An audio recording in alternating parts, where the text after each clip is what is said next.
And just like that, Wantakjong takes the nation hostage, calmly announcing his broadcast like a man owning the room. 30 seconds later, power restoration becomes his opening gambit, while everyone nearby scrambles to keep the signal alive. Then he drops the real bomb, a state of emergency. Army control, closed roads, seized media, the whole ugly package. Citizens are ordered to watch, because subtlety clearly died today. Even random households get dragged into this political circus. Viewers spike fast, and the president loves every second. The opposition hears it all, and suddenly looks miserable. He keeps talking, sounding annoyingly calm about disaster, like apocalypse briefings are just another office meeting. Then he explains the outbreak is already coming, and even the coast is about to get wrecked. He says shelters exist, but access is delayed, because apparently safety now comes with bureaucratic suffering. Hidden hunters may resist the spores, supposedly, so special measures are already waiting for them. A map of shelters lights up across the nation, while everyone else gets told to survive somehow. Wantek finishes his grim guidance and airdrops it nationwide. The leaflets are coming, because panic loves paperwork. Then he drops the real bombshell. Power plants shutting down. The crowd freezes, while his face stays annoyingly composed. He even thanks the informant, like betrayal was teamwork. Meanwhile, one survivor with a backpack keeps trudging forward. The apocalypse veteran and his dog look ready for chaos. Months earlier, the squad had been betting on survival. Bunny Princess swaggered in, already trash-talking everybody's weakness. Gimba Plover snarked back, and the 1-minute head start began. Bunny Princess lunges first, itching to prove everything. But the others answer with pure survival ferocity, and the arena turns into a nasty, screaming mess. He keeps bragging, naturally, because subtlety died early. Then the game itself starts acting ridiculously unstable. One hit becomes a huge blast, and nobody relaxes. Even the veterans start whining about how terrible this is. Still, the trash talk continues like addiction has taken over. Gimbap even hands over the final hit, smugly. And somehow, they all want another round immediately. Then a new player pops into chat, acting way too casual. The veterans instantly smell bait, because newbies never arrive safely. 5 of them crowd around, each trying to talk first. Their enthusiasm is hilarious, like predators welcoming fresh dinner. The newbie thanks them, then asks for more tutorial. 2 hours later, the same crew looks absolutely broken. The tutorial is still going, and everybody regrets everything. Even Bunny Princess is sweating, which is honestly poetic justice. Someone starts wondering if the game developer lost their mind. And for once, the whole arena goes dead silent. Bunny Princess and Gimba Plover finally notice the awful truth. This tutorial session has become a legendary waste of time. The newbies' requests kept dragging them deeper, mercilessly. 2 hours later, everyone looks cooked, embarrassed, and broken. Even Bunny Princess is sweating, which feels gloriously unfair. Then the game's cruelty escalates, because subtlety died. Monsters mutate, swarm in, and keep multiplying like parasites. Gimba Plover stays behind, stubbornly streaming through the nightmare. Weeks pass, but his friends never log back in. So he quits, furious, while the shutdown notice lands. So the dead stream finally gets buried for good, and Songho nukes the account without flinching. 5,000 hours gone, just like that? Hilarious. The hard drives survive, because apparently sentimentality wins. Then the story jumps to his new life, where Gimba Plover becomes Seongho Kang, Snack Bar King. 3 months in, business is booming, no surprise there. He serves Tteokbokki, Gimbap, and pure confidence, while Mijong cheerfully confirms the place is packed. Even the online rumors start showing up everywhere. Songho's easygoing life gets smashed by a strange system alert, and the smug troll energy dies instantly. A status window appears, screaming for his attention, while he stares at it like reality just glitched. Then the truth hits him. This thing feels familiar, because the special trait is Personal Dimensional Gate. He actually remembers that name from Sir Life, and suddenly the joke stops being funny. With one command, the gate tears open, revealing a maze-like portal straight out of his past. He freaks out, thinking the system might be real, then immediately panics harder when news confirms it, because that asteroid name hits way too close, and now his old game memories start screaming. Maybe this nightmare has been here all along.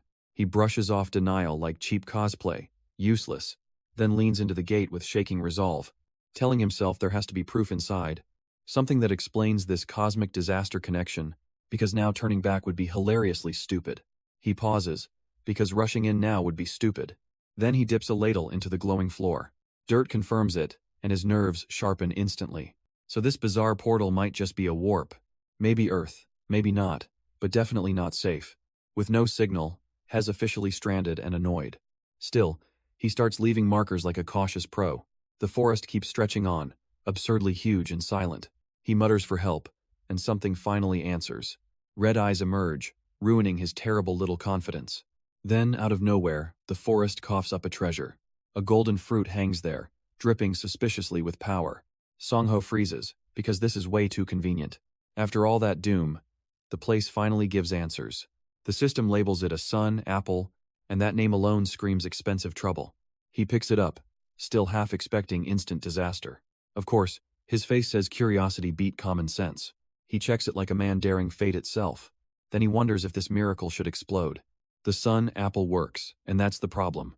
Seongho feels the jolt, then instantly gets suspicious. The item restores stamina, exactly like cash shop juice. So his little miracle is just premium apocalypse fuel. Worse, it carries goblin droppings, because of course it does. He laughs, then immediately realizes this is no joke. The memory snaps together, and dread turns into certainty. Okinawa fell first, and the clock is already ticking. 32 days remain before the whole world gets wrecked.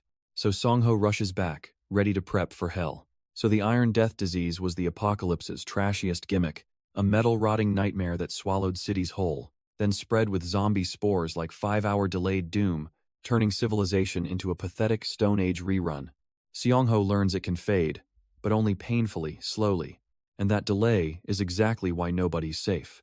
So he stops hesitating and starts shopping like crazy, piling up weapons, food, medicine, and self-sufficiency gear. Then he grabs a hunting bow and heads home fast, before slapping up a sign and shutting the shop down.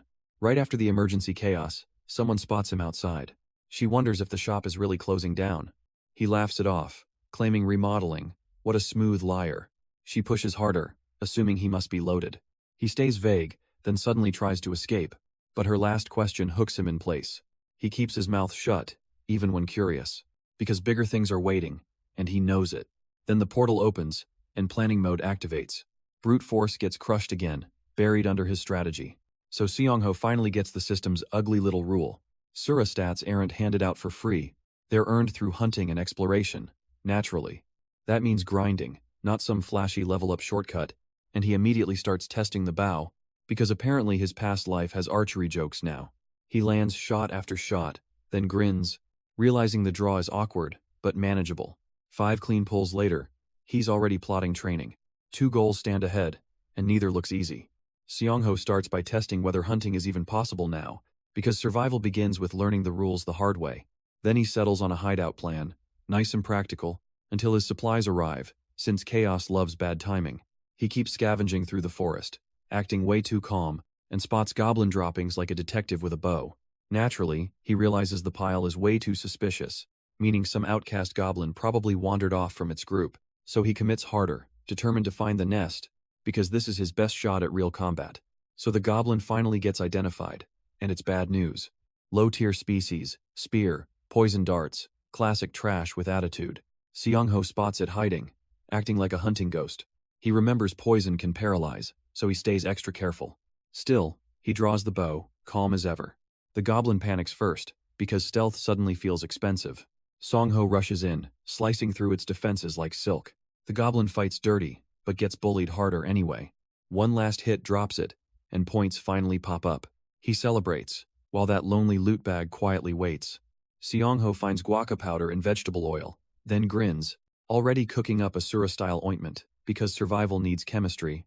Except he immediately remembers the body could attract trouble, so now has digging fast, sweating like the forest is laughing. Then he spots red trout nearby, and his mood drops, because in this world, that usually means the valley's cursed. Sure enough, an owlbear appears, and terror joins the party, while the apocalypse timer flashes D31. Like that helps.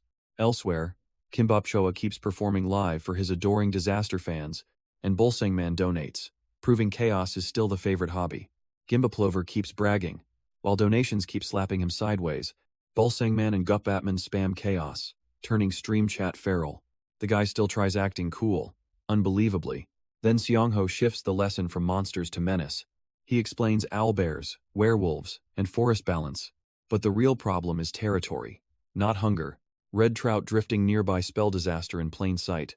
Because Seongho just invaded the owlbear's home, and that smug beast now wants him gone, suddenly, the punchline is screaming in the woods. Seongho realizes escape means studying the beast's habits, and that smug owlbear is already stalking him. He remembers its night vision, then smirks at sunlight. So the genius plan becomes stupidly simple. Shine the light straight into its eyes. The monster roars, flails, and loses its momentum fast. Seongho keeps pressing, ending the territory boss routine. Then his phone rings, because survival loves bad timing. He wakes later aching everywhere, definitely overcooked from battle, and of course, Hez starving like an unpaid demon. The sun apple yanks Seongho back from exhaustion, and suddenly, survival's biggest joke becomes dinner. He sits up, still wrecked, but grinning again. Mijong spots his confusion and goes full curiosity mode. She asks if he ever checked the status window. Seongho almost chokes, because yes, that thing was real. So he admits he tried, but nothing appeared. Mijong beams, proving her innocent brain is dangerous. She keeps linking clues like some accidental genius. While Seongho realizes this meal comes with upgrades, Seongho finally admits his solo trait is perfectly justified. In apocalypse logic, teamwork sounds nice right until it gets you eaten. So instead of bragging, he quietly heads back home. Outside, delivery packages are already piling up like Salvation on wheels. The driver handles it all with embarrassing professionalism. Seongho thanks him, then pretends this chaos is totally normal. One stack goes upstairs for later, another stays within reach. Because survival genius means planning ahead while everyone else panics. Then he starts stripping open the supplies, one by one.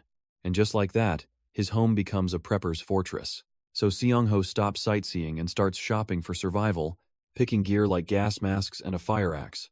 Because apparently, apocalypse prep is just grocery therapy now. He heads into the woods, hunting for a hideout. Then he spots goblin tracks and gets very interested. The cave looks perfect, which means it's probably cursed. He checks the wind, smiling like danger owes him money. For nocturnal kobolds, the plan turns into poison. Next, he scrambles for firewood, because subtlety is dead. Even the woods look tired of his nonsense. Seongho finishes stacking firewood right at the cave entrance, then drenches the whole mess with gasoline like a pro.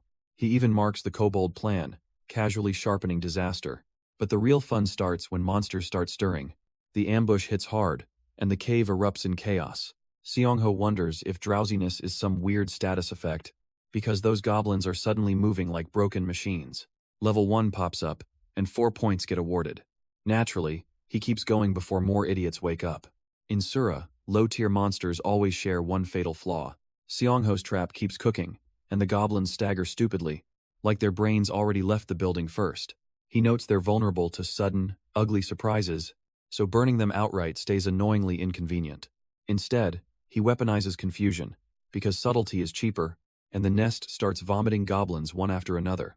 He expected 5 at least, maybe 7, not 3. That tiny pack? Yeah, absolutely pathetic little overconfidence tax. Then the axe drops, and bodies start folding, while Seongho calmly keeps the cleanup brutally efficient. Seongho keeps the pressure on, and the goblins panic harder. One gets blasted back, crying like a bargain bin monster. Another folds instantly, proving brute confidence was always fake. Even the leader starts trembling, which is honestly embarrassing. Seongho grins through the exhaustion and keeps moving. He decides the nest belongs to him now. The hideout becomes a cleanup job, not a battlefield. Supplies, walls, and loot all get marked for takeover. 30 days remain until Apocalypse Day arrives.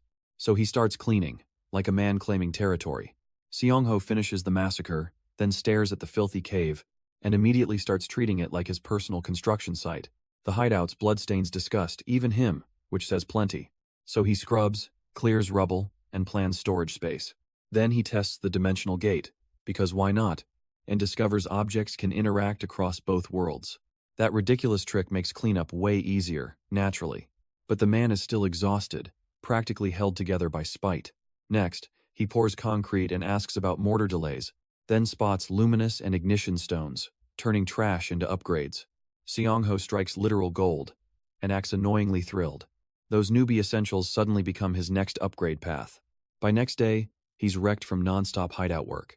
Still, he keeps moving, because resting sounds optional. He spots fresh cuts, then starts poking at them. The ointment formula? Laughably simple, almost insulting to his skill. Guaca powder, vegetable oil, stir it. Done. Of course, the result actually works a little. He tests it, nods, then gets suspiciously impressed. If every heal takes this much, even hell complain. Songho decides he has to keep grinding for stats, even if rest keeps sounding like a luxury scam. He weighs slingshots, bows, and guns, grimly calculating survival odds. Then he remembers one crucial threat, and gets suspiciously cheerful. Apparently, the whole Siora tale is just background noise. Still, that useless-sounding rumor might actually help later. So he heads up to the rooftop, planning construction. The mortar bags are already stacked there like a miracle. He hauls them into position, and the work flies by. Then he heads downstairs for the items he ordered. Seongho finally pauses, hauling in his deliveries, and Mijong greets him like a regular now. She notices he has been around constantly lately, so he admits the restaurant visits became daily.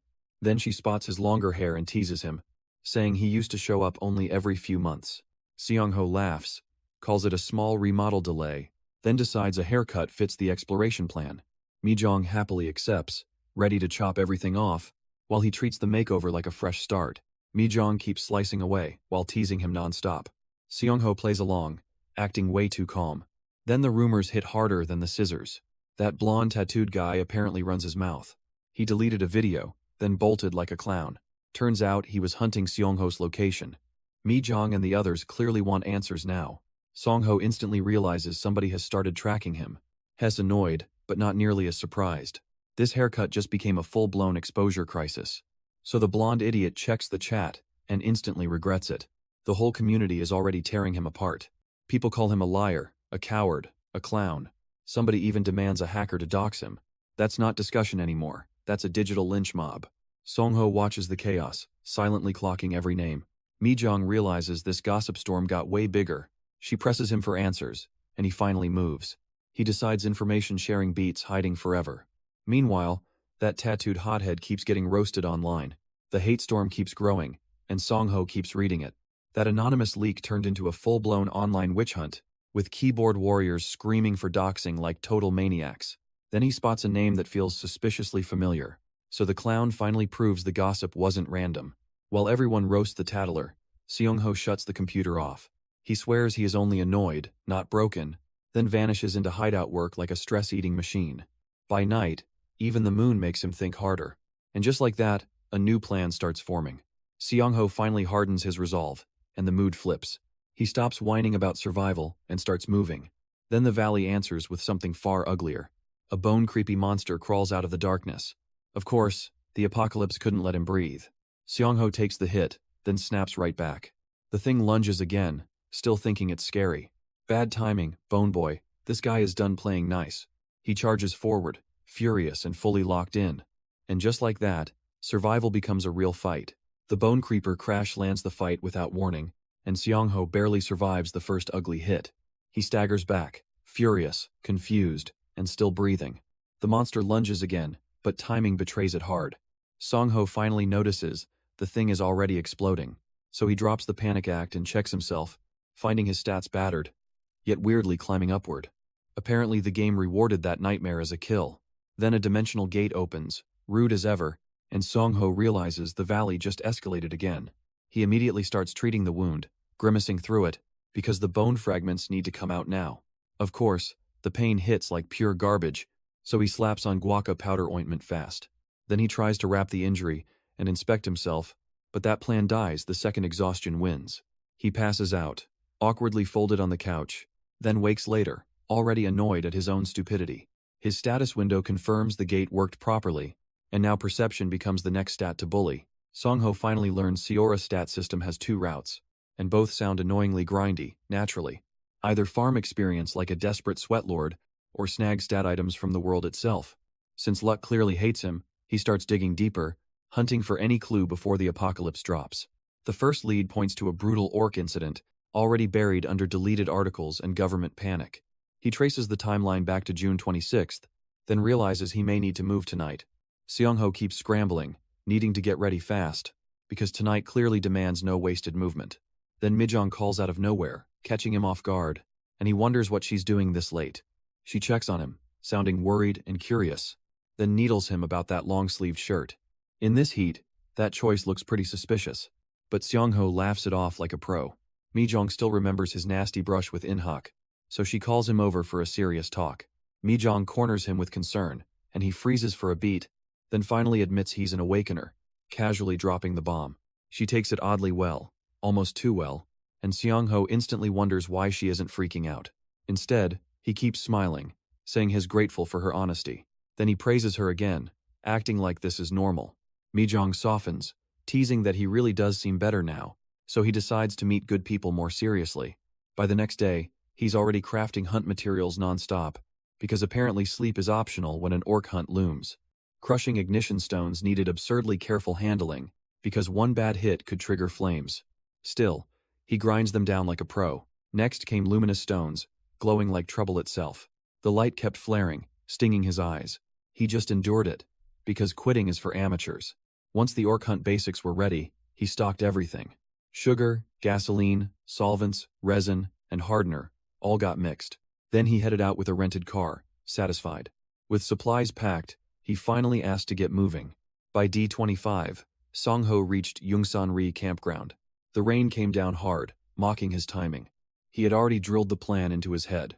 Now he geared up and started searching for the orc. The headlamp cut through fog, but barely.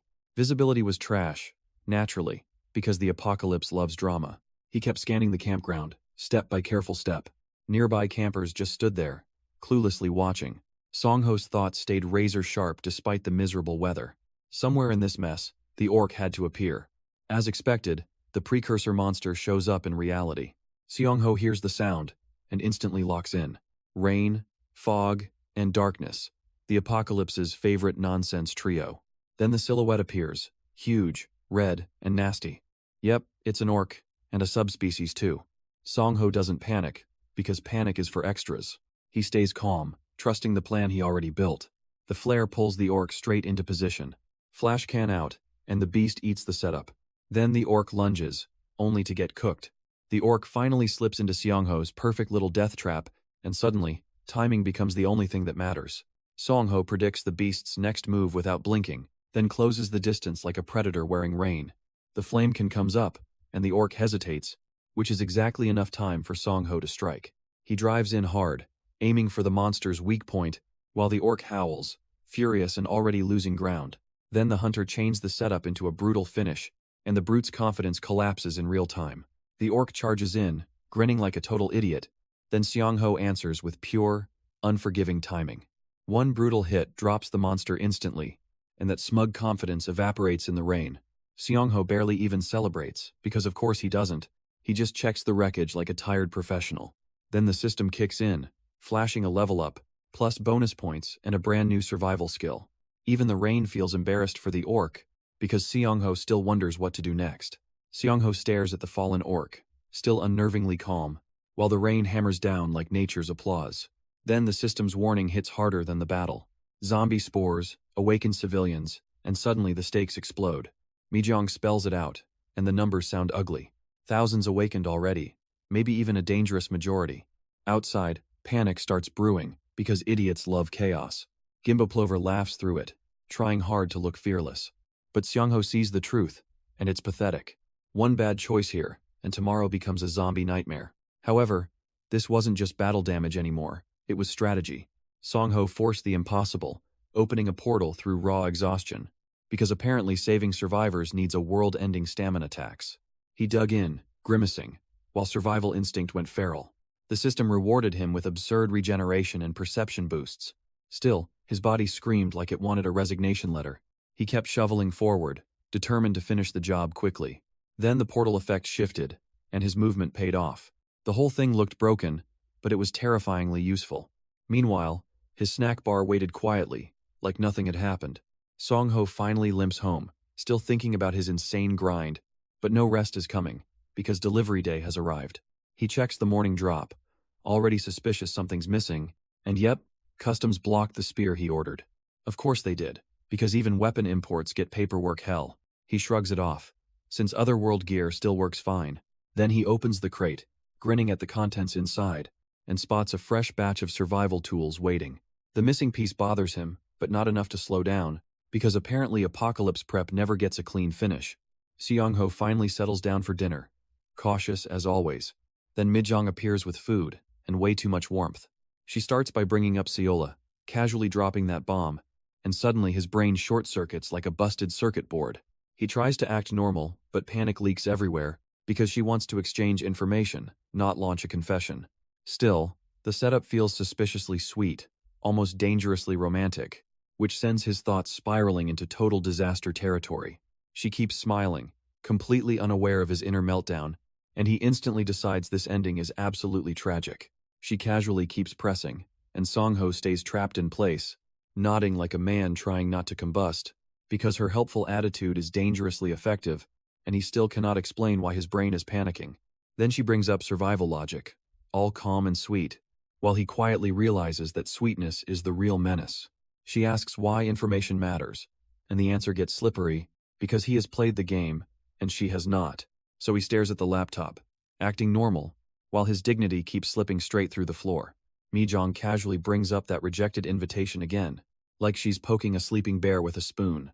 Seong-ho freezes, because her curiosity hits way too accurately. She keeps digging, asking what his meeting revealed, and his brain immediately starts doing backflips in public. Then he admits a survival goal, level 10, and the shop, which sounds cool until the monster system enters the chat. That's when the mood drops hard, because respawns change with level, and tagging along with him starts sounding like a death wish. Mi-jong still smiles, while Seong-ho silently regrets existing. Mi-jong drops the kindest threat imaginable, smiling through disaster. She asks about zombies, and Seong-ho immediately stiffens. His survival genius looks real shaky right now, but Mi-jong just says it'll probably be fine. Then she keeps pushing trust, like chaos is romantic. Song-ho heads outside, already building his next headache. The fence method turns out frighteningly simple.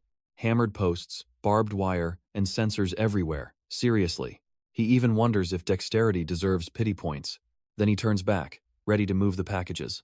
Seong-ho finally clears the cave stash, proud and exhausted. Then the cold hits, and his smugness instantly melts. He sneezes, because survival plans never survive weather.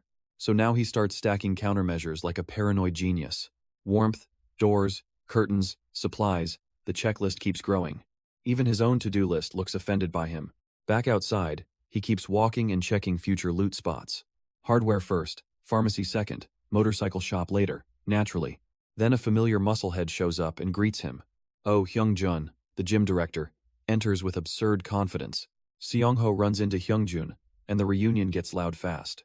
The gym director gushes about his body's muscle memory returning. Yeah, apparently apocalypse talk pairs beautifully with workout nostalgia.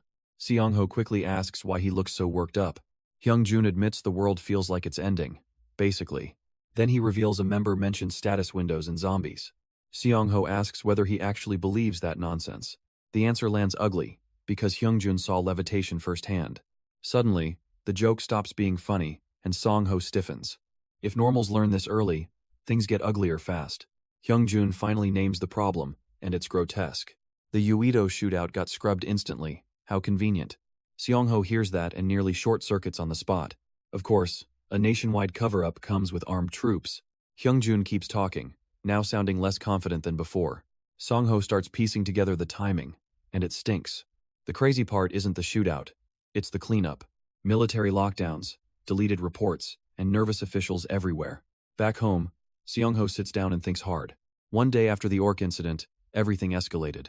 Song-ho keeps staring at the survival life file, and the timing starts looking way too perfect. That first warning wasn't random, it was preparation. He realizes someone leaked disaster intel to government officials, then quietly used that fear to shape everything. Now the date stamp screams D23, like a countdown. And yeah, that means the apocalypse had a planner. Seong-ho narrows the culprit to survival life's creator, while the mystery crowd keeps haunting his thoughts. So the real enemy might have been hiding in plain sight. Song-ho keeps pulling the thread, and the theory gets uglier. The creator didn't just build the game, he hid inside it. Worse, the government might have been quietly helping him, so now 3 veteran players get tossed under suspicion. Bunny Princess, the Fox Girl, and the Tattooed Blonde. Trust, apparently, is running on fumes right now. Seong-ho even wonders if the real him would differ. Funny how orderly apocalypse still sounds like a bad joke. Still, sharing intel won't magically stop the disaster. So he stays back, calculating while everyone else panics. 2 days later, Seong-ho dives straight back into shelter work. The food supplies are finally sorted, nice and neat. He checks the bunker like a smug little architect. First shelter setup is done before the generator arrives. Phase 2 starts next, with steel trays and drilling. Then he notices the basement space is way tighter. Waterproofing is finished, but storage still has to wait. No problem, he mutters. Because plans always mutate. Now he shifts focus to something far more urgent. And yep, that means drones, because basic stress is boring. No worries about ambushes. He launches the drone anyway, because apparently caution is for amateurs and cowards. His expensive gear pays off instantly, showing crisp terrain data, and he gets weirdly pleased with himself for buying it. First, the shelter becomes the map's center, nice and tidy. Then the drone spots snowfields northwest and ocean south. He even notes the beach, already planning fish traps there, because this guy never sees scenery. Only profit opportunities. Then comes the owlbear zone, but the corpse is gone. And that creepy skeleton? Not goblin bones, apparently. Seong-ho keeps studying the valley like he owns the place. Multiple footprints scatter everywhere, and he refuses easy conclusions. Some tracks even scream goblin, which is delightful trouble. He pins the shelter and swamp with brutal precision. Then he spots boars, deer, rabbits, and richer opportunities. Of course, he instantly starts thinking about farming. The drone keeps feeding him terrain data on the way back. He decides to inspect every area himself, because trust is expensive. Then a strange sound catches his attention mid-step, and the infrared detector finally exposes something hiding nearby. Wow, the devil turns out to be goblins, and Seong-ho instantly reads their tracks like gossip, realizing this isn't a lone straggler, but a pack, maybe 6 to 8, all roaming for food, which is honestly perfect timing for him, because they walk right into his planned hunt. While he wonders if his perception got sharper, then catches every rustle, every twitch, every hidden threat. And there they are, squabbling like idiots over dinner. Completely unaware the real predator is already smiling. Seong-ho finally springs the trap on the goblin pack, and the idiots rush in like dinner is free. One arrow, one strike, and the first falls hard. The others start snarling, but panic hits faster, because every attack just gets answered with violence. Seong-ho moves like a machine, calm and merciless, carving through their wild swings without breaking rhythm. Goblins drop one after another, bodies spilling across the path, until the hunt turns into a total slaughter. Then he coolly counts 4 down, like this was routine. The goblins rush him again, thinking numbers will save them, but Seong-ho stays ridiculously calm, like this is cardio. He sidesteps the first wave and answers with steel, turning their own swarm into a cheap disaster. One goblin after another folds, crumpling into the dirt. Then the system cheerfully rewards him for the cleanup. Level 4, 16 points, and absolutely no mercy. Seong-ho finally exhales, standing over the wreckage alone.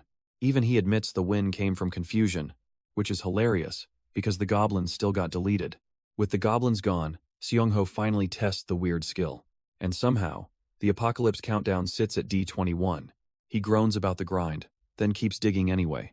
The system trigger works, just not in the fight. That little success barely impresses him, honestly. How thrilling. He confirms the recoil is mild, not some disaster. Then he buries the corpses like a practical menace. Next comes the loot pile. Sitting there all smugly, guaca fruit shows up, promising health restoration and trouble. Seong-ho studies the boss pouch, already hunting more value. Seong-ho keeps digging through the loot, already half bored. Then he notices something weird and instantly freezes. It's not treasure, it's a tiny blue toad. Naturally, he assumes survival games love ridiculous nonsense. He studies the creature, then snatches it anyway. Its poison ability makes it look absurdly valuable, so he names it Jodok, like a menace. The system immediately claims the toad as property. Then comes the real gut punch, a surprise update. Survival life may shut down in 1 week. Seong-ho shrugs off the shutdown warning, treating it like absurd nonsense. Instead, he keeps exploring, because survival games love weird surprises. Then he spots a hidden spring the drone missed. Naturally, he checks it, and finds ordinary water. Wow, what a miracle. Clean drinking water in the wild. That instantly solves one problem, and delays the swamp trip, but he keeps digging for more useful loot nearby. Guaca fruits, vegetable oil buds, all neatly marked. He harvests enough, then leaves a spare one behind. Finally, he marks the forest, and prepares to head back. Next day, Seong-ho starts by checking on Jodok. The little frog is alive, smug, and annoyingly adorable, so he upgrades its home to the 2nd floor. Apparently, that's the premium frog housing package now. Then he shifts gears and makes ointment, mixing, pouring, and storing it like a silent factory. He even worries Mi-kyung can't use it safely. But Seong-ho's hands are apparently just too huge. so he keeps producing batch after batch anyway. Between frog care and medicine, his day stays packed. Ah, right. Seong-ho finally remembers who he has dealing with, and his old acquaintance strolls in like nothing happened. Hyungjun acts casual, but that grin screams trouble, because he's already asking about the ointment haul. Seong-ho admits he bought way too much, then casually offers it as wound treatment, while Hyungjun jokes about getting a whole container, like some discount salesman with protein brain damage. Then the gym talk drifts into secrecy, and suddenly, everyone's making plans instead of answers. Hyungjun keeps grilling Seong-ho about the so-called plan, and Seong-ho finally admits he needs to think harder. Then Hyungjun drops the real problem, the member count, because too many people apparently makes everything uglier. Seong-ho freezes, realizing the warning was not casual, and Hyungjun's calm face finally cracks at the scream. Something outside has already gone wrong, horribly wrong, so Seong-ho snaps toward the window like lightning. Below the building, Mi-jong is down, motionless and helpless, and now the whole night just turned catastrophic. Mi-jong wakes groaning, and Seong-ho rushes in immediately. Hyungjun's panic turns sharp, demanding answers fast. Seong-ho asks if she remembers the attackers' faces. Mi-jong admits everything went dark all at once. So yeah, mystery solved, and it's a terrible one. Hyungjun orders Seong-ho to guard her, then scans outside. Song-ho forces the blink warning like an overdue lifeline. He even orders self-defense gear, because kindness is dead. Then comes the grim warning, stay careful until apocalypse hits. And naturally, someone still drops the trash people meme. Seong-ho coolly starts laying out the troll disaster, like the game's been run by idiots with microphones. He explains trolls hid inside ordinary-looking parties, then waited to lure newbies into monster-filled traps. Of course, they pretended to be helpful first, because betrayal always wears the nicest smile. Then they stabbed, looted, and vanished laughing, making the whole game collapse in 1 year. Even the user count tanked from chaos and sabotage, and Seong-ho finally sums it all up. After exposing the troll network, Seong-ho spots another ugly truth. People are organizing fast, because the end feels close now. The real-time board is packed with desperate recruitment posts, and, surprise, some are probably scheme-filled traps in disguise. Seong-ho immediately clocks the bait, because of course he does. Then the rumor spreads that his video is being sold, so he checks the listings, only to find shameless theft. The bastard even repackaged Rookie Days as premium content. Naturally, Seong-ho decides training time needs a huge upgrade. For 13 days, he studies combat until nobody laughs. Seong-ho scans the stash, and instantly spots the problem. Most weapons look cool, but fail the disease test. He refuses gimmicks, because surviving beats looking impressive. First up, the slingshot gets a serious inspection. Then he tests the shot, and the log splits cleanly. Nice, useful, and deadly enough for real fights. Next, he weighs the clay beads, then shrugs. Too weak, too messy, basically budget disappointment. So he locks onto the Indian War Club, and picks the ugly weapon that actually survives. So the obvious answer finally gets spelled out. Crush the spores before they spread further. That means blunt weapons, not flashy nonsense. And of course, the shop offers an ebony club, because survival loves ugly little miracles. Seong-ho starts drilling it immediately, no hesitation, and the weapon begins to feel much deadlier. Then his thoughts turn to human opponents, and the system's murder points start looking disgusting. Still, he keeps swinging, because hesitation gets people killed. Seong-ho decides to skip the obvious trouble for now, and keep farming skills before picking a fight. But survival keeps tossing him ugly little surprises, because a huge gray wolf suddenly shows up. He spots the beast, then notices something worse. It already died right beside his hideout. Naturally, that makes the whole situation suspicious, so he starts checking the wolf for clues. Seong-ho even wonders if another attack happened nearby, and prepares to inspect the wounds carefully. Seong-ho keeps digging, and the mystery starts getting uglier. The dead wolf wasn't alone, apparently. A tiny cub was curled up beside its body, so that threat instantly turned into a tragedy. Seong-ho realizes the grave is already getting larger, and the poor pup keeps trembling at the wolf's side. His thoughts pivot fast, from suspicion to hesitation, because forcing this apart now would be cruel. So he swallows the obvious solution and backs off. Turns out even monster hunts can hit a soft spot. Seong-ho stops treating the wolf like a corpse problem, and starts treating the cub like a responsibility. Big guy slips in close, all gentle and annoyingly calm, then feeds the trembling pup like this is normal. The cub panics, barks, and gets called Dingo anyway, because apparently names now come with ownership papers. The system confirms the wolf has been claimed, and that tiny gremlin is officially his property. So a dead predator's legacy becomes a stray recruit, and the apocalypse count drops to D19. Seong-ho keeps working the cub like a tiny recruit, feeding it meat, and acting annoyingly calm.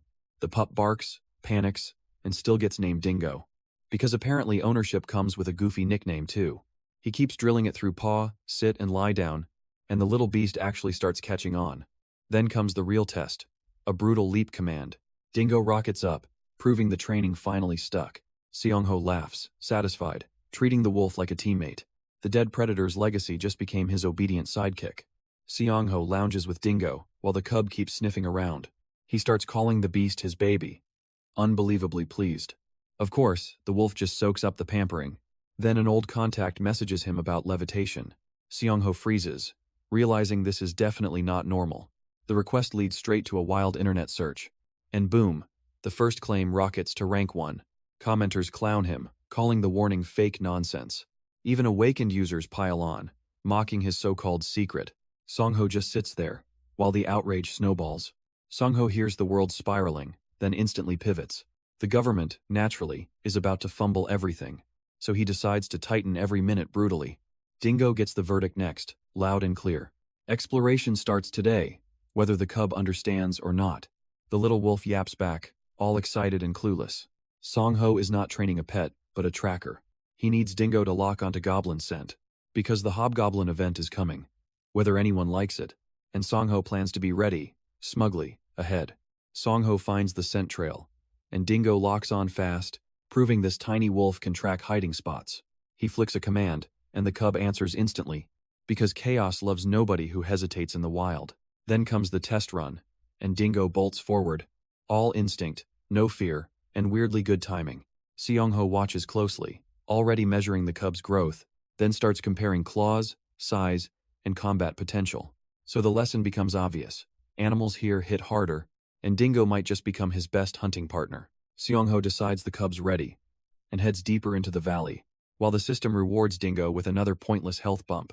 Has already impressed, because that growth is absurdly fast. Then he calls Dingo forward, and the cub instantly complies. No hesitation, no drama, just pure wilderness, obedience. Next, the lesson gets weirdly useful with hot water, a strange burn, and one very suspicious bull pepper. Seong-ho realizes Dingo found a real resource jackpot here, so he praises the cub and promises treats later. With that lucky haul, the final hunt finally begins. Dingo's absurd growth still has Seong-ho quietly impressed, so the cub gets another obedient little mission. The final prey is secured, and the lesson pays off. Then comes the cleanup, because destruction never finishes itself. The old structure is already being torn apart, and Phase 2 construction starts looking annoyingly real. Seong-ho watches the wreckage and cracks a small smile. Yeah, it hurts a little, seeing it demolished. Still, it was necessary, and he knows it. With Dingo beside him, home changes begin. Hyungjun shows up, acting way too familiar, as usual. Seong-ho immediately senses this visit is not casual. Dingo bares teeth, because strangers are still suspect. Hyungjun jokes that he came to check survival status. Seong-ho asks why he bothered coming all this way. Hyungjun says he worried, then finally reveals Mijeong. So yeah, his concern was actually an information dump. He found who attacked her, and that name matters. Kim Cheol-jun's group is connected, plus tow truck trash. Seong-ho just got a cleaner target list, and day drops closer. Hyungjun keeps talking, and Seong-ho finally catches the real shape of this mess, because every answer keeps pointing sideways. First comes the base location, tucked by the mountain redevelopment site, then the old name drop, and suddenly the room tightens. Kim Cheol-jun's crew gets connected too, which is wonderfully awful. Hyungjun acts like this was all careful detective work, but it mostly sounds like panic wearing a confident face. Then the survivor group crumbles even harder. 4 left already, because the others bailed after the Mijeong incident and recruitment bait. Seong-ho connects it all, and the target list just sharpened. Seong-ho mocks the whole helping others disaster, coldly. Hyungjun worries more about Ji-yoon than the chaos. Then Seong-ho suddenly asks if killing threats is right. Hyungjun immediately notices the vibe, shift, and panics. Seong-ho admits he just wants one brutally honest answer. When disaster comes, he says evil has to disappear. Hyungjun jokes it's unlike him, but keeps sweating. Seong-ho casually deflects, like this is somehow normal. Then the child safety alarm hijacks everyone's nerves. Seong-ho hands off Dingo, and the next panic begins. The stalkers finally spring their little rooftop ambush, and the blonde idiot keeps acting brave anyway. Their leader drops the countdown like a cheap threat, while Seongho just stands there, annoyingly unfazed. Then the first swing comes flying in hot, and Seongho slips past it like bad luck. The next attacker rushes in, hoping numbers matter, but gets blasted back by a brutal counter. So now everyone realizes that Black Mist was cheating, and their perfect little trap is already collapsing. Kim Chaeol-joon lunges in, expecting Seongho to fold instantly, but Seongho slips the strike and turns the table. Ma Jong-in rushes next, only to get blasted backward, and suddenly that perfect ambush starts looking pathetic. Chaeol-joon keeps barking orders, acting like confidence counts, while Seongho stands there, annoyingly calm and readable. Their whole squad realizes the Black Mist was cheating, and now even glancing hits feel outrageously dangerous. Cheol-joon still postures, but panic is leaking through, and Seongho starts wondering if the dimensional gate is necessary. Seongho lunges in, and the blonde idiot charges first. That bold rush ends fast, because Seongho answers immediately. The wolf cub dingo crashes in, jaws first. Blondie screams, and suddenly courage looks embarrassingly fragile. Around them, the others freeze, watching daylight violence unfold. One guy calls this insane, because it absolutely is. Then the squad starts backing down, all swagger evaporating. Mi-jeong rushes over, checking Seongho with real panic. His helmet's cracked, but he still rejects hospital help. Of course he does, because rest would be too convenient. Seongho turns away, and Dingo pads after him immediately, while Mi-jeong watches, still worried hell collapse any second. Hyungjun plays it cool, but Seongho's already done listening. He heads off with the cub, leaving awkward silence behind. Once home, he wastes zero time recovering, and jumps straight into Phase 2 setup earlier than planned. Because apparently rest is for people without apocalypse problems. He wants more levels, more skills, more gear, enough to crush future monsters before they even matter. If his endgame works, everyone else gets left behind. At last, the wood stove is finally installed. Seongho grins, because the hideout just got cozier. Dingo approves instantly, collapsing into a tiny nap. Meanwhile, deliveries still need organizing, naturally. So he keeps building through the night, like a maniac. Then the countdown drops to D-16. Now the broadcast shifts to the news, ominously enough. An asteroid called Yunjambi is suddenly the big problem. HSA claims it split, then says Earth is safe. Seongho just stares, realizing zombies began with that mess. Seongho keeps staring at the broadcast, letting the chaos marinate. Now the news finally pins Uedo on the president. They also confirm he's been hiding inside for a week. Opposition groups scramble, demanding truth with theatrical outrage, naturally. Then Seongho catches the ugly part behind the headlines. This isn't politics, it's damage control with lipstick on. Online, the mood turns sharp, suspicious, and dangerously awake. Seongho watches the comments and quietly pieces everything together. Dingo just sleeps through it all, like a tiny king. Meanwhile, the world keeps spinning toward its next ugly truth. So the mysterious dream guy suddenly has a hidden bunker. Not just some bunker, either. A 3-year survival fortress. And of course, the old veteran crew still exists. Seongho bookmarks the invitation, then keeps pretending to stay casual. But his mind's already sprinting ahead, as usual. Next day, he heads to the mountains with Dingo. 2 all-nighters hit hard, yet the job keeps moving. Solar power goes in, because apocalypse luxury needs electricity. Running it properly gets messy, with multiple lines and conversions. Still, Seongho smirks, because the real work starts now. Seongho finally gets the power system running, and grins. The apocalypse basement lights up like a tiny miracle. He calls the mined material useless, naturally, then immediately admits useless things are still worth keeping. Of course, he already plans LED lights next, because survival luxury apparently starts with better lighting. He moves on to sorting food before bed. Dingo barks on cue, like a smug little scout. Seongho hears it, and keeps the hideout routine rolling. Meanwhile, his brain stays 10 steps ahead again. Seongho spots Dingo barking at something huge. Then the forest answers with a direwolf pack. So, yeah, the cute scout just found killers. Seongho instantly realizes these beasts are mountain monsters. Worse, they might be tied to his mother's death. His face says disaster, while his brain starts sprinting. Fighting the whole pack? Absolutely terrible idea. So he hatches a cleaner, nastier little plan. Make the alpha leave, and the rest follow. Because apparently, even monsters can be herd managed. Seongho stares down the pack and instantly reads the hierarchy, because the alpha moves first, and the others copy it. The wolves also hate strong smells. Naturally, what a surprise. Lucky for him, he kept pepper spray from kobolds. So, the plan gets stupidly simple. Spray the alpha. If that works, the pack should panic and scatter. Songho still worries the beast might charge anyway, because one bad rush could end everything right there. But backing off now would waste the only real opening. So he grips the knife and commits to the gamble. Seongho finally calls out the alpha, ditching subtlety. The wolf charges, and the hideout gamble starts. He slips the first rush with cold precision. Then he fires pepper spray straight into its face. Predictably, the proud beast instantly regrets everything. It coughs, stumbles, and loses its terrifying swagger. Seongho still refuses to relax, because panic spreads fast. He darts in with knife ready, pushing pressure. The pack hesitates, sensing their leader becoming a mess. And that opening? It just turned into survival. Songho finally exhales, thinking he narrowly dodged death, and Dingo celebrates beside him like a tiny victory goblin. After that scare, he starts rethinking everything. Fast. The valley monsters suddenly look way less manageable now. So he studies the terrain, ignoring all the distractions.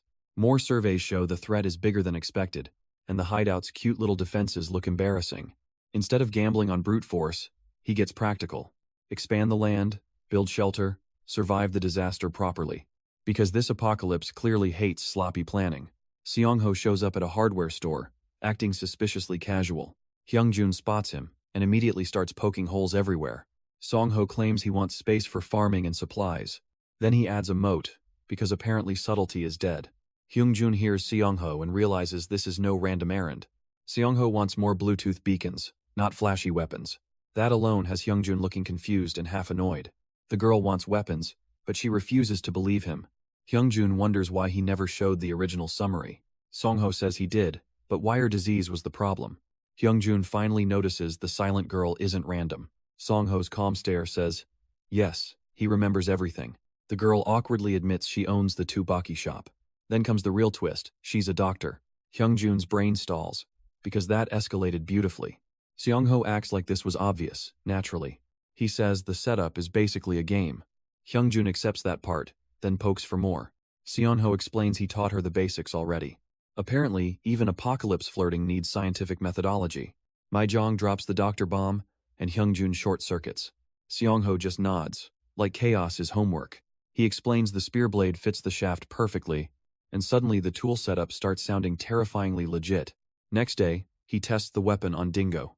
The cub responds instantly, because loyalty beats strategy homework. Seongho grins, then declares the training officially ready. Mijong watches, amused, before tossing out friendship. Hyungjun just stares, realizing Seongho keeps winning conversations too. Yeah, even the apocalypse has practice dates now. Seongho locks in the plan, and Dingo starts scouting ahead, because today's lesson is simple. Bait the wolves, then break them. The cub listens perfectly, proving loyalty is still undefeated, while Songho moves like he already wrote the pack's obituary. The wolves appear, but something's off immediately. The alpha is missing, and that alone spells disaster. Songho spots the gap and smirks behind the helmet, then drops the trap, like a guy erasing a bad investment. The pack gets tangled, panics, and their coordination falls apart. And just like that, the mighty wolf squad gets farmed. Dingo keeps perfect pace, proving loyalty still runs the hunt, while Seongho calmly turns the forest into a slaughterhouse. The wolves rush in, already missing their precious alpha, and that tiny detail ruins their whole tough guy performance. One wolf hits the trap, then another gets clipped, and Seongho just keeps moving like this was homework. A yellow spray bursts out, blinding the pack's confidence. Then the spear and blades start farming panic for points. The wolves lunge, snarl, and collapse into full embarrassment, while Seongho stays cool, because the grave was scheduled. Dingo slams in first, and the wolf's day gets ruined, while Seongho watches, already bored of the pack's desperation. Another wolf falls, and the system coughs up points, because apparently humiliation now pays like a side hustle. Then the level up hits, and the notifications start stacking, each one shouting that Songho just got nastier. But the real jackpot is the dimensional door trait, turning his house into a one-way surveillance cheat code. He smirks, realizing dungeon gates won't catch him sleeping, and that poor wolf pack just got audit level deleted. So the level 5 trait hits, and Seongho gets greedy. He realizes this skill could stack even more effects. Meaning, of course, the system is hiding extra nonsense. Then he admits the level itself mattered all along. Wow, what a shocking revelation, brilliant timing included. With the wolf massacre done, he shifts to scouting. He checks nearby wildlife, and the valley looks oddly clean. No monsters, just animals, which is suspiciously peaceful for once. Then a goblin nest shows up miles away. Song-ho grins, grabs Dingo, and moves to investigate. Song-ho finishes clearing the woods, turning chaos into space, because apparently survival starts with a giant backyard makeover. Dingo helps mark out a 100-foot shelter perimeter, while the barbed wire fence and moat plan get serious. He keeps watching the news through the dimensional gate, and the government's already moving to investigate the hunters. Back home, he goes full hardware store apocalypse shopper, grabbing tools, a motorcycle, and even a mini excavator. Then he stocks poison, coats his weapons, and freezes. Something shocking appears, and even Seong-ho doubts reality. Survivor 1's shocking new role hits the feed, and Song-ho instantly smells something off. The government crackdown suddenly starts looking connected, which is hilarious, because secrecy never stays secret. Soldiers move in, and the president locks down, like Panic can still wear a neat uniform. Song-ho stares at the weapon wall, recalculating fast, while Mi-jong realizes this mess just got bigger. If Survivor 1 joined My Dream, everything changes now, and Seong-ho quietly decides to change plans.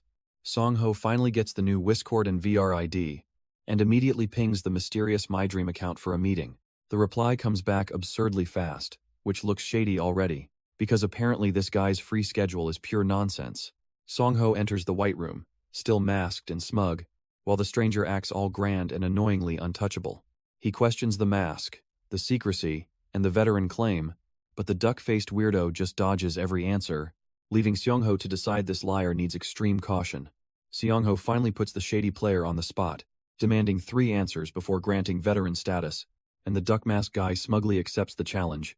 Then gets asked about a werewolf's vertical leap, answers about 10 feet like that somehow reassuring, then gets hit with the owlbear weakness test, and casually blurts out bright light, as if genius, before explaining zombie evolution, ghoul stages, and enhanced types, leaving Seong-ho thinking this clown is definitely not normal. So the clown finally realizes the stall tactic is falling apart, because Seong-ho already caught the IP trail without blinking. The guy panics, sweating bullets behind that green hoodie, and suddenly that smug confidence turns into pure damage control. He scrambles for an excuse, but it sounds pathetic, like a crook yelling innocence while standing inside the evidence locker. Then the trap tightens, and the room gets deadly quiet, because this mystery veteran just got exposed as sloppy, and Seong-ho is clearly not buying a single second. The panic keeps spreading, and Seong-ho doesn't blink once. He slips into the bathroom, treating it like a trap. The liar freezes, hearing footsteps, and that confidence starts dying. Seong-ho calls him out, calm as ever, zero mercy. Then he explains the trick, because stealth monsters taught him. Water reveals the moisture trail, and the scam gets exposed. The bucket comes up, and the whole room turns tense. Even the liar's hands twitch, like his escape just vanished. Seong-ho stays cool, already reading the next pathetic move.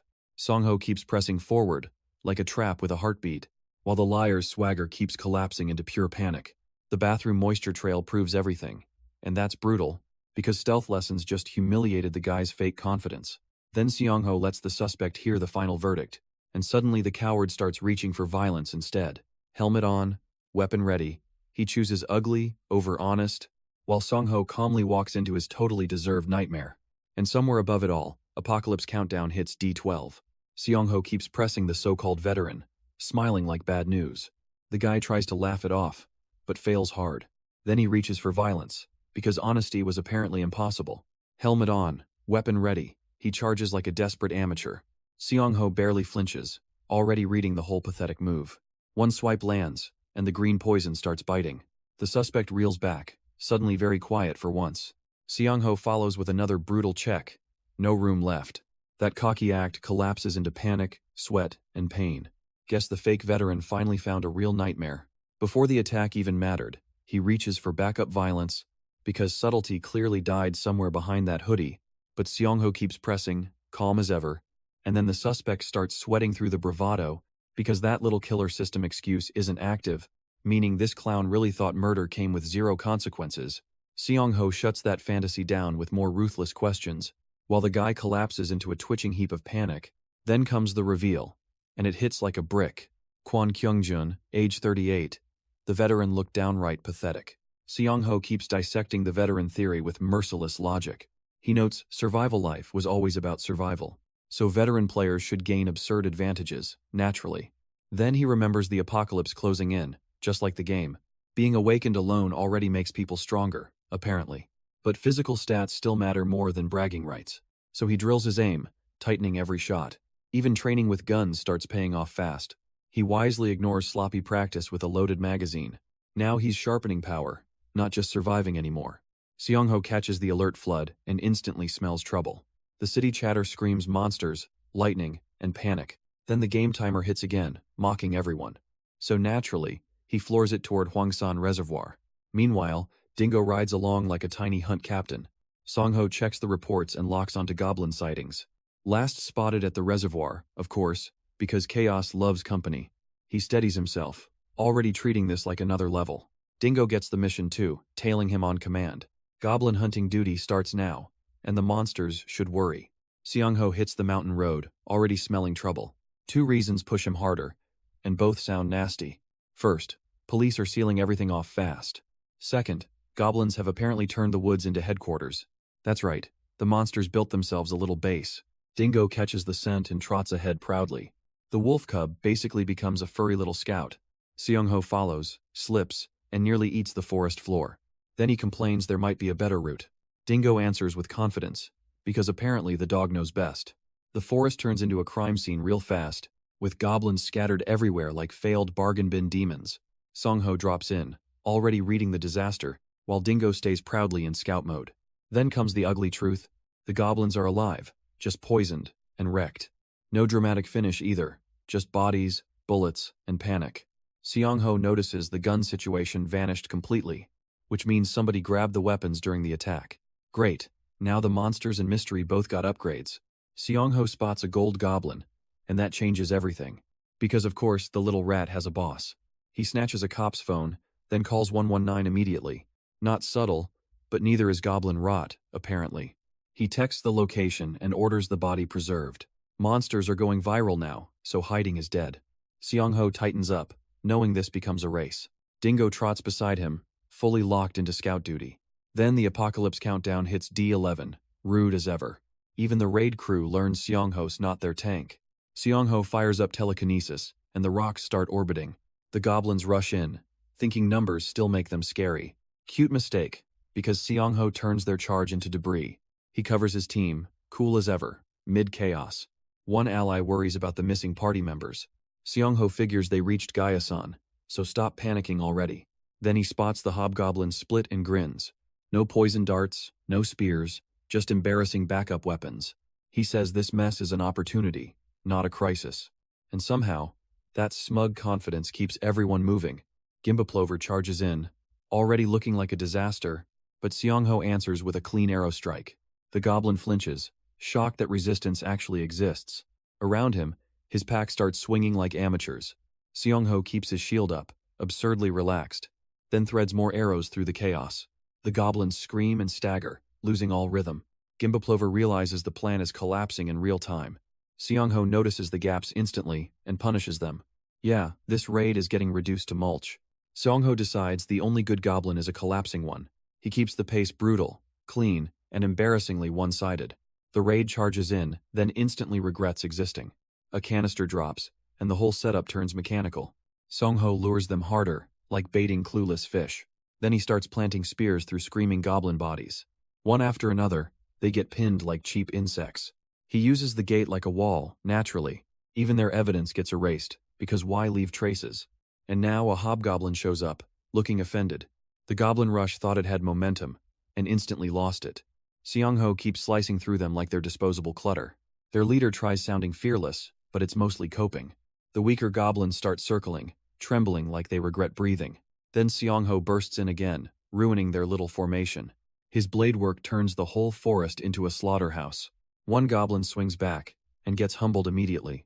The hobgoblin finally snaps, deciding to go all in. Big mistake, because Seong-ho's already mid-counterattack. So far, the plan is perfect, and monsters are panicking. The goblin line keeps wobbling, already terrified, while Seong-ho just keeps sliding through them, turning their little ambush into a butcher shop. One brute lunges, swinging hard and stupid, and Seong-ho answers with a vicious counter. Another goblin drops, then another, then another. like the forest itself is rejecting them. Now the hobgoblin charges in, teeth bared, but Seongho's blade is already mid-lesson. Their big comeback dies instantly, just embarrassingly. The hobgoblin barrels in, fully committed to humiliation, but Seongho reads the charge like a joke. Blade flashes, and the brute starts screaming inwardly. That smug rush turns into a brutal shutdown, and the monster learns bravery has consequences. Then the system starts spitting rewards everywhere, because apparently slaughter now comes with bonuses. Seongho grabs the loot, opens a gate, and strolls back to hide out, victorious and smug. Next day hits hard, and he oversleeps like royalty. Seongho pauses after victory, refusing to waste his survival craving, because tomorrow's apocalypse won't kindly wait for breakfast, so before heading out, he checks the loot pile, and instantly spots a revolver, a knife, and bizarre gear. The knife is mithril, indestructible, and ridiculously valuable, which makes Seongho grin like the universe owes him, until he notices the blade's surface feels strangely bumpy. Then the goblin weapons raise a nastier question, since metal arms should be impossible for goblins, apparently, and now everyone's wondering what mutation just woke up. Seongho stops overthinking and checks the goblin loot, because apparently chaos always pays in weird little prizes. First comes the Shadow Grape, boosting night vision hard, which instantly explains why those goblins moved so freely at night. Then his status window appears, showing absurdly fast growth, and the guy looks genuinely pleased with himself. He finally decides the otherworld business is done for now, so he opens a portal and steps through. The moment he returns, his phone explodes with messages, and suddenly he's the most popular guy alive. Seongho finally returns home, and chaos greets him instantly. Hyungjun barges in, acting like this reunion was destiny. Mijong rushes over next, all smiles and zero restraint. Seongho just stands there, getting publicly welcomed like a celebrity. Hyungjun then starts introducing his party members, real smooth. One guy and one girl step up, politely claiming their names. Meanwhile, the president keeps the nation on edge with updates. He pushes the emergency response harder, because subtlety died already. Officials freeze in that meeting, hearing the creator reveal unfold. And somewhere in all this, Seongho's phone keeps exploding. Hyungjun barges in, acting like Seongho owes him answers. Seongho stares back, already tired of this nonsense. Mijong jumps in, bright as ever, then asks the real question. Suddenly, everyone's talking about survival life and awakenings. Hyungjun wonders who turns into zombies, who survives instead. Mijong follows up, probing for infection conditions like a scientist. Seongho finally admits contact with an awakened may protect people. Hyungjun hears that, and instantly starts connecting the dots. Then it hits him, loud and smug, like a breakthrough. So that's why he awakened. And the room goes silent. Seongho drops the bomb, sounding annoyingly calm. He says playing survival life changed everything. In plain terms, he touched the system. That means non-awakened people around him stay safe. Hyungjun freezes, then starts connecting every ugly dot. Mijong asks harder, chasing the infection logic. Seongho admits awakened bodies seem immune to spores. Hyungjun's smug theory collapses into awkward silence. The room finally accepts his bizarre explanation. Then Seongho, as usual, schedules the next mystery. After leaving the fitness club, Seongho keeps scouting his next targets. He walks home, already planning the store route like a machine. Then Mijong shows up, grinning like this was all fate. She hands him prescription painkillers and antibiotics. No nonsense. Seongho acts surprised, like free medicine is some cursed treasure. Mijong shrugs it off, because doctors apparently barter like pros. Then she drops her address, turning the meeting into a deal. Seongho agrees, promising to remember it, and not forget her. She wants his promise kept, plus the address memorized exactly. As she leaves, he realizes she storms in, then vanishes. After that intense second meeting, time started sprinting again. Seongho spent those days running all over the place. He bought supplies, equipment, and everything useful. Then he built a warehouse in the other world. Naturally, he stocked it like a paranoid genius. Next came the mini excavator, and the moat project. While everyone else panicked, the world kept getting uglier. TV arguments erupted, governments scrambled, and warnings spread. 4 days later, he confirmed the port was empty. So he entered a derelict building, readying for trouble. So he opens the portal, calm as ever, because surviving zombies apparently needs a shopping run. He wants guns from the Russian vessel, and yeah, that's his brilliant little death gamble. The spores spread like a joke nobody's laughing at, while he explains infection is basically unavoidable. Even turning later changes nothing. How comforting. So he keeps working, loading up the gear, calling it a different choice, not suicide. High risk, high return, classic Seong-ho nonsense. The disaster alert finally hits, and the coast starts panicking. Busan gets the warning, while the sea keeps rising. Seong-ho stares at the wrecked shoreline, still stubbornly calculating. He wants guns from the Russian vessel, naturally. Because apparently survival now means shopping inside a death trap. The flood keeps swallowing streets, cars, and anything else foolish. He even admits zombies sound better than this mess. Monsters or spores, same joke, just different ways to die. Still, he loads up the gear without flinching. High risk, high return, and Seong-ho keeps rolling the dice. Seong-ho decides disasters are annoying, but deadlier options exist. So naturally, he picks the Russian vessel anyway. Because survival apparently means looting a floating nightmare. He hauls supplies aboard, moving faster than panic. The whole plan screams disaster, so of course it works. He keeps climbing, ignoring every second bleeding away. Before government agents arrive, he wants everything done. And then comes the smug realization: no zombie infection. Awakened ones stay clean, apparently, which is lovely. Good thing he is already one step ahead. Seong-ho learns these zombies are weirdly upgraded, not the usual infection-spreading trash everyone expected, and that means brute force just got punished, because they treat everything as prey, instantly, then get stronger from whatever they devour, which is adorable. If adorable wanted murder, one zombie rushes in, and Seong-ho answers hard. His spinning weapon shatters the skull mid-charge. The system casually awards points like applause, and Seong-ho stays grim, already reading the next threat. Seong-ho keeps carving through zombies like they owe him money, then catches something worse than a horde, a survivor. One undead idiot still twitches, somehow not fully dead, and that means spores might have already spread. So Seong-ho pivots hard, ignoring the victory lap nonsense, because saving people now matters more than clean kills. He hurries toward the wheelhouse, chasing that final confirmation, while bodies pile up behind him, ugly and forgotten. The blonde zombie finally gets put down for good, and Seong-ho realizes he may already be too late. The bloody evidence lands first, and the mood gets uglier. Seong-ho stays cold, because panic never fixes contamination. He grabs the gear, treating survival like a checklist. Then Kyung-jun surfaces, looking like regret wearing a helmet. He clutches his ID, but that miracle is way late. Seong-ho watches him quietly, probably already judging the whole circus. Out on the water, the chase keeps tightening. The boats split paths, and nobody looks remotely relaxed. One survivor hunts salvation, while the other drags shame behind. And this apocalypse keeps rewarding the most miserable timing. The boats keep tearing across the water like desperate insects. Seong-ho stays locked in, treating survival like a checklist. Then dawn hits, and the nightmare finally changes gears. The next day means nothing good in apocalypse terms. News screens scream panic, while the government scrambles harder. Countermeasures headquarters calls, finally putting a name to authority. Seong-ho confirms the exact time of day. Then he demands caller ID permission, because chaos loves paperwork. Meanwhile, a hobgoblin's shoulder wound gets quietly spotted. So yeah, even monsters are entering the dumb phase. The official caller finally locks in the apocalypse timetable. Day lands on July 20th, at exactly 1:30. Then comes the package, arriving like a cursed delivery. Seong-ho listens, cool as ever, pretending this is normal. The government rolls out troops, vehicles, and shutdown orders. Businesses freeze, families panic, and the city starts obeying. Even the schedule feels absurdly precise, which is terrifying. Seong-ho mutters that the response is actually perfect. That realization hits harder than any monster attack. He regrets not warning them sooner, just a little. Seong-ho shuts down the doubt, then rewinds the whole disaster. He remembers his resolve, standing there like a guy with receipts. Since lockdown ruined reality, he stayed in that other world longer. On D3, he kept digging the remaining moat. Then he sorted saved videos, because apocalypse training needs playlists. On D2, Dingo's scouting turned into a jackpot. Solar apples grew in a month, insanely fast. Seong-ho immediately suspected the whole forest might be fertile. Then D1 arrived, and trouble knocked on the door.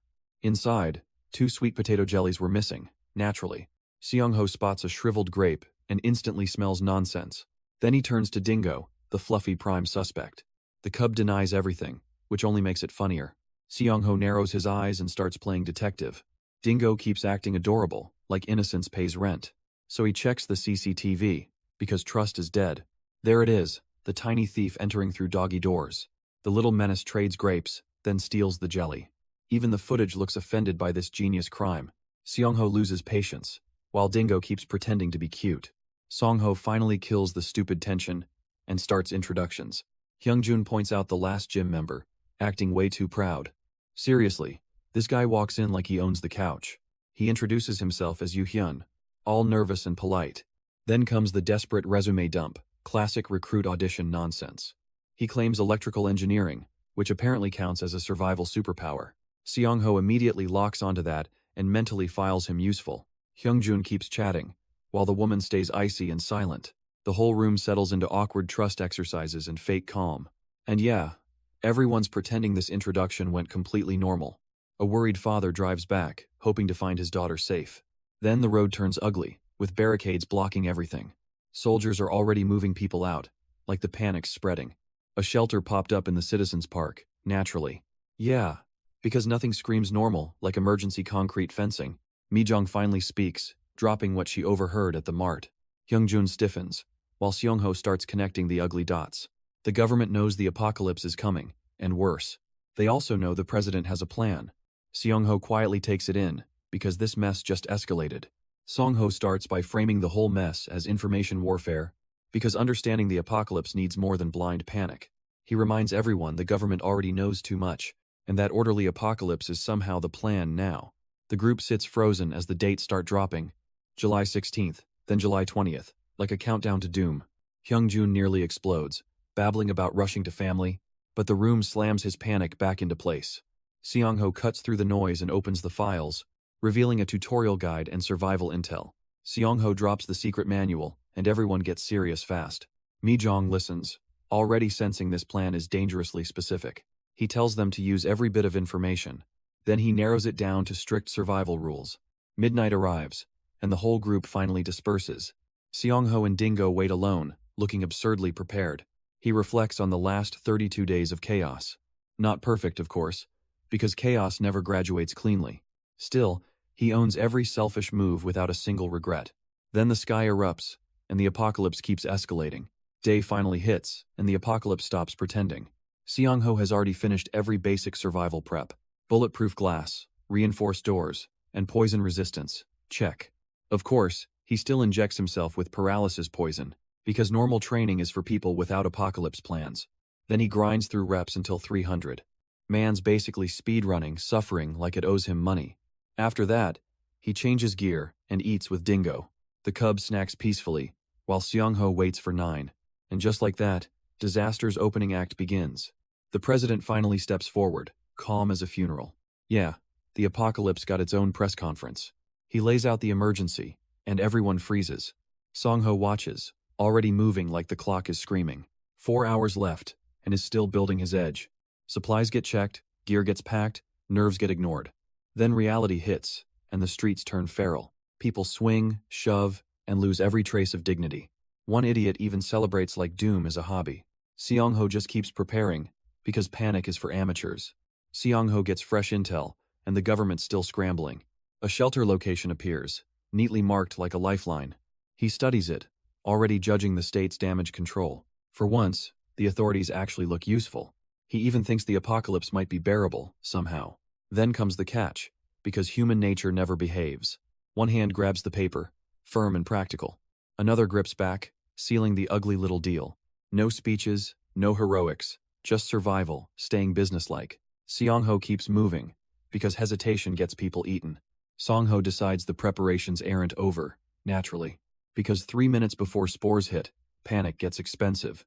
He checks his gear like a man expecting disaster. Ammo, supplies, route, everything gets one last ruthless audit.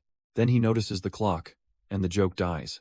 The zombie spore landing has already started, apparently. While others freeze, he stays eerily calm and focused. Real zombies are here now, and denial looks pathetic. So he mounts up, still praying the plan holds.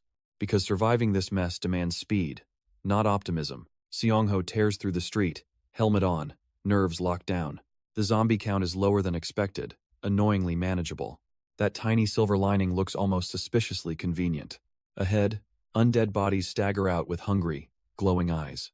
Some wander with shambling confidence, like terrible commuters. Seong-ho keeps moving, because standing still is basically suicide. He notices civilians trapped nearby, still clinging to life. Even now, families are huddled together, praying for luck. His mind already jumps ahead to supplies, routes, and farming. Because somehow, survival still demands planning through the apocalypse. Song-ho rockets down the street, ignoring the collapsing world, because hesitation now would just feed the undead buffet. He spots an open pharmacy and grins under the helmet. Lucky breaks like this only happen to dangerous people. Inside, he smashes straight through the shutterless entrance, then starts vacuuming shelves like apocalypse coupons are expiring. Dingo watches from the side, looking mildly offended, while Song-ho stuffs meds, masks, and anything useful. With every grab, his plan gets nastier and cleaner, and if this pace holds, survival starts looking easy. Seong-ho finishes looting, then hears trouble breathing nearby.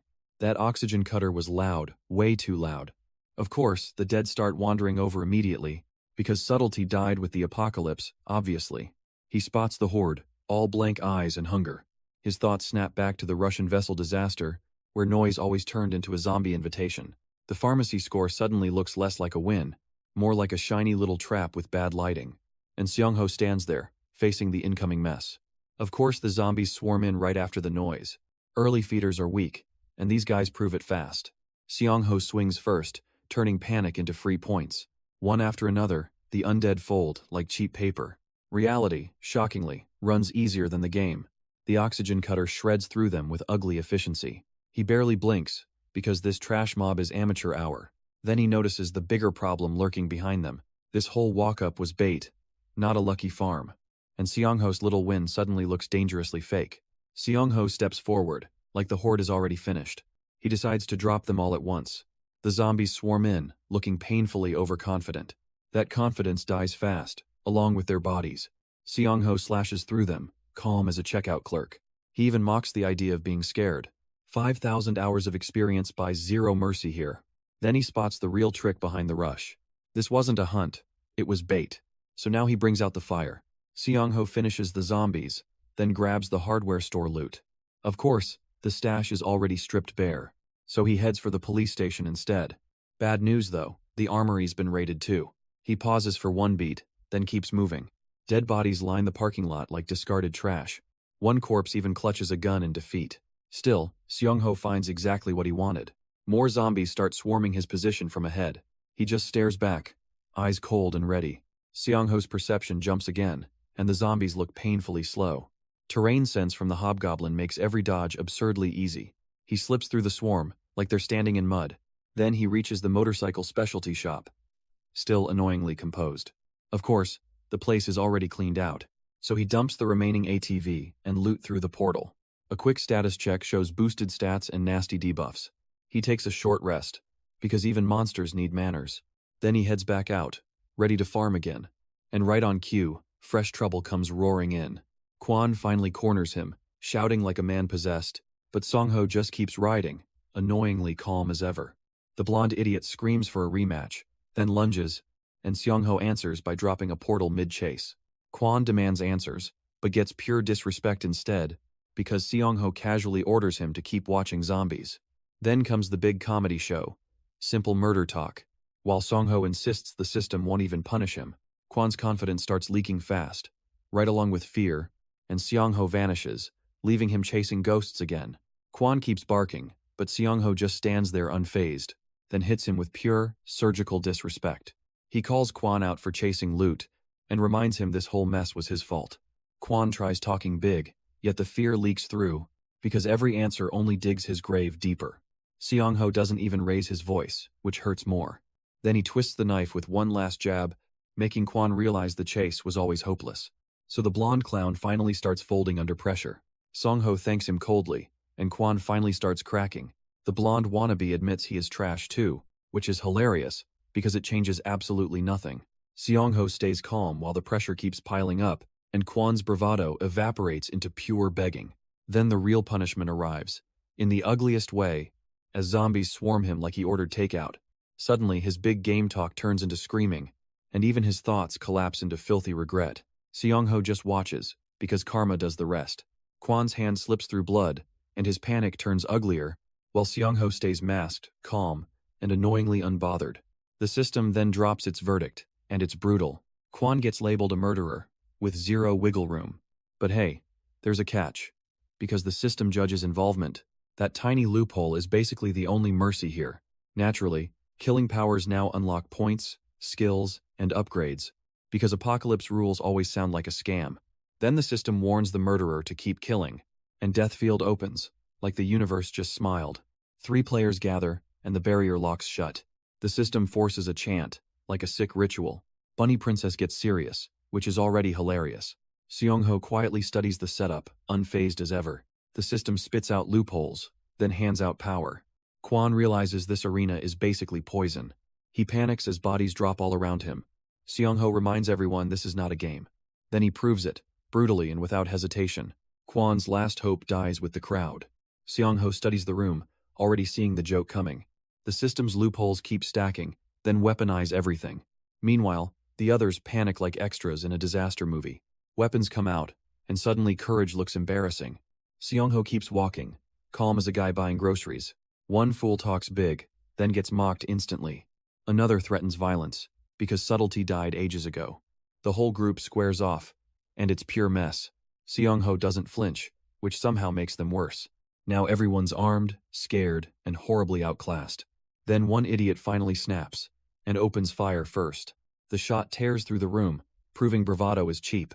Seong-ho had warned them already, yet here they are, bleeding, screaming, and discovering apocalypse rules do not negotiate. The red-hooded guy loses his temper immediately after, while the white-jacketed one staggers, clutching fresh blood. Even the woman looks stunned, like this stupidity has limits. Seong-ho keeps moving anyway, calm as a paid executioner. That only makes the others panic harder, naturally. Congratulations, the group's plan is now pure survival trash. Seong-ho stops joking around and studies the zombie traffic, then spots the pattern hiding in plain sight. Early game zombies always flock to easy meals, and convenience marts are basically buffet invitations. So instead of panicking, he recalculates the route, ignoring every overconfident idiot who would call that paranoia.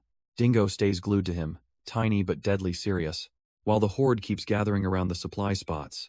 The answer lands clean. Large marts draw zombies, which makes the whole battlefield suddenly make ugly sense.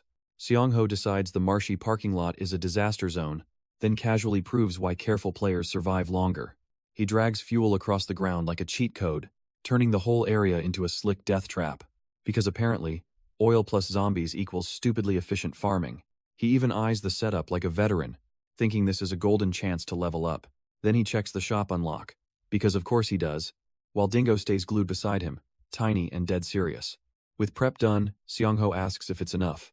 Seong-ho gives the signal, and Dingo launches forward, while the zombie mob surges in, already doomed. Their first mistake? Thinking numbers still matter here. Dingo darts through them like a tiny white missile, and Seong-ho keeps feeding the kill zone, because nothing says efficiency like panic, blood, and no mercy. The undead swarm hard, clawing at empty air, but Seong-ho's setup turns their rush into free points. Even the bravest zombies look stupid for a second, right before the whole mob gets shredded anyway. Seong-ho keeps farming the horde like it's inventory cleanup. Zombies lunge in, and the kill zone keeps laughing. Their genius rush turns into free points and fire. Then the reward screen pops, smug as ever. Level 11 hits, and 116 points stack up. Of course, a new trait unlocks too, because surviving today apparently needed dimensional storage problems. He finishes looting the big box store and studio caches. Then he drops a gate, fixes coordinates, and disappears. By 5:40, the motorcycle's done, and so is the job. Seong-ho finally suits up with his prepped gear, looking annoyingly calm before another dimensional shuffle. He checks the gate, then starts analyzing danger, because zombie spores and iron death disease both spread fast. The catch is brutal. Spores hurt humans, while iron disease wrecks objects, making relaxation impossible. So he posts up at the training ground, far from the shelter, surrounded by wooden props. Then he grabs the stabilizer and prepares closure, ready to seal damage before it gets messy. Seong-ho locks in hard, ignoring every distraction nearby, then orders the gate opened with zero hesitation. The portal starts roaring, like reality itself is coughing, and he narrows the timing down to 3 seconds. Then 2 seconds, then 1, because subtlety is overrated. Right on cue, the metal plague finally lands. Korea gets hit like a punchline nobody asked for. Streets twist, machines scream, and civilization starts folding fast.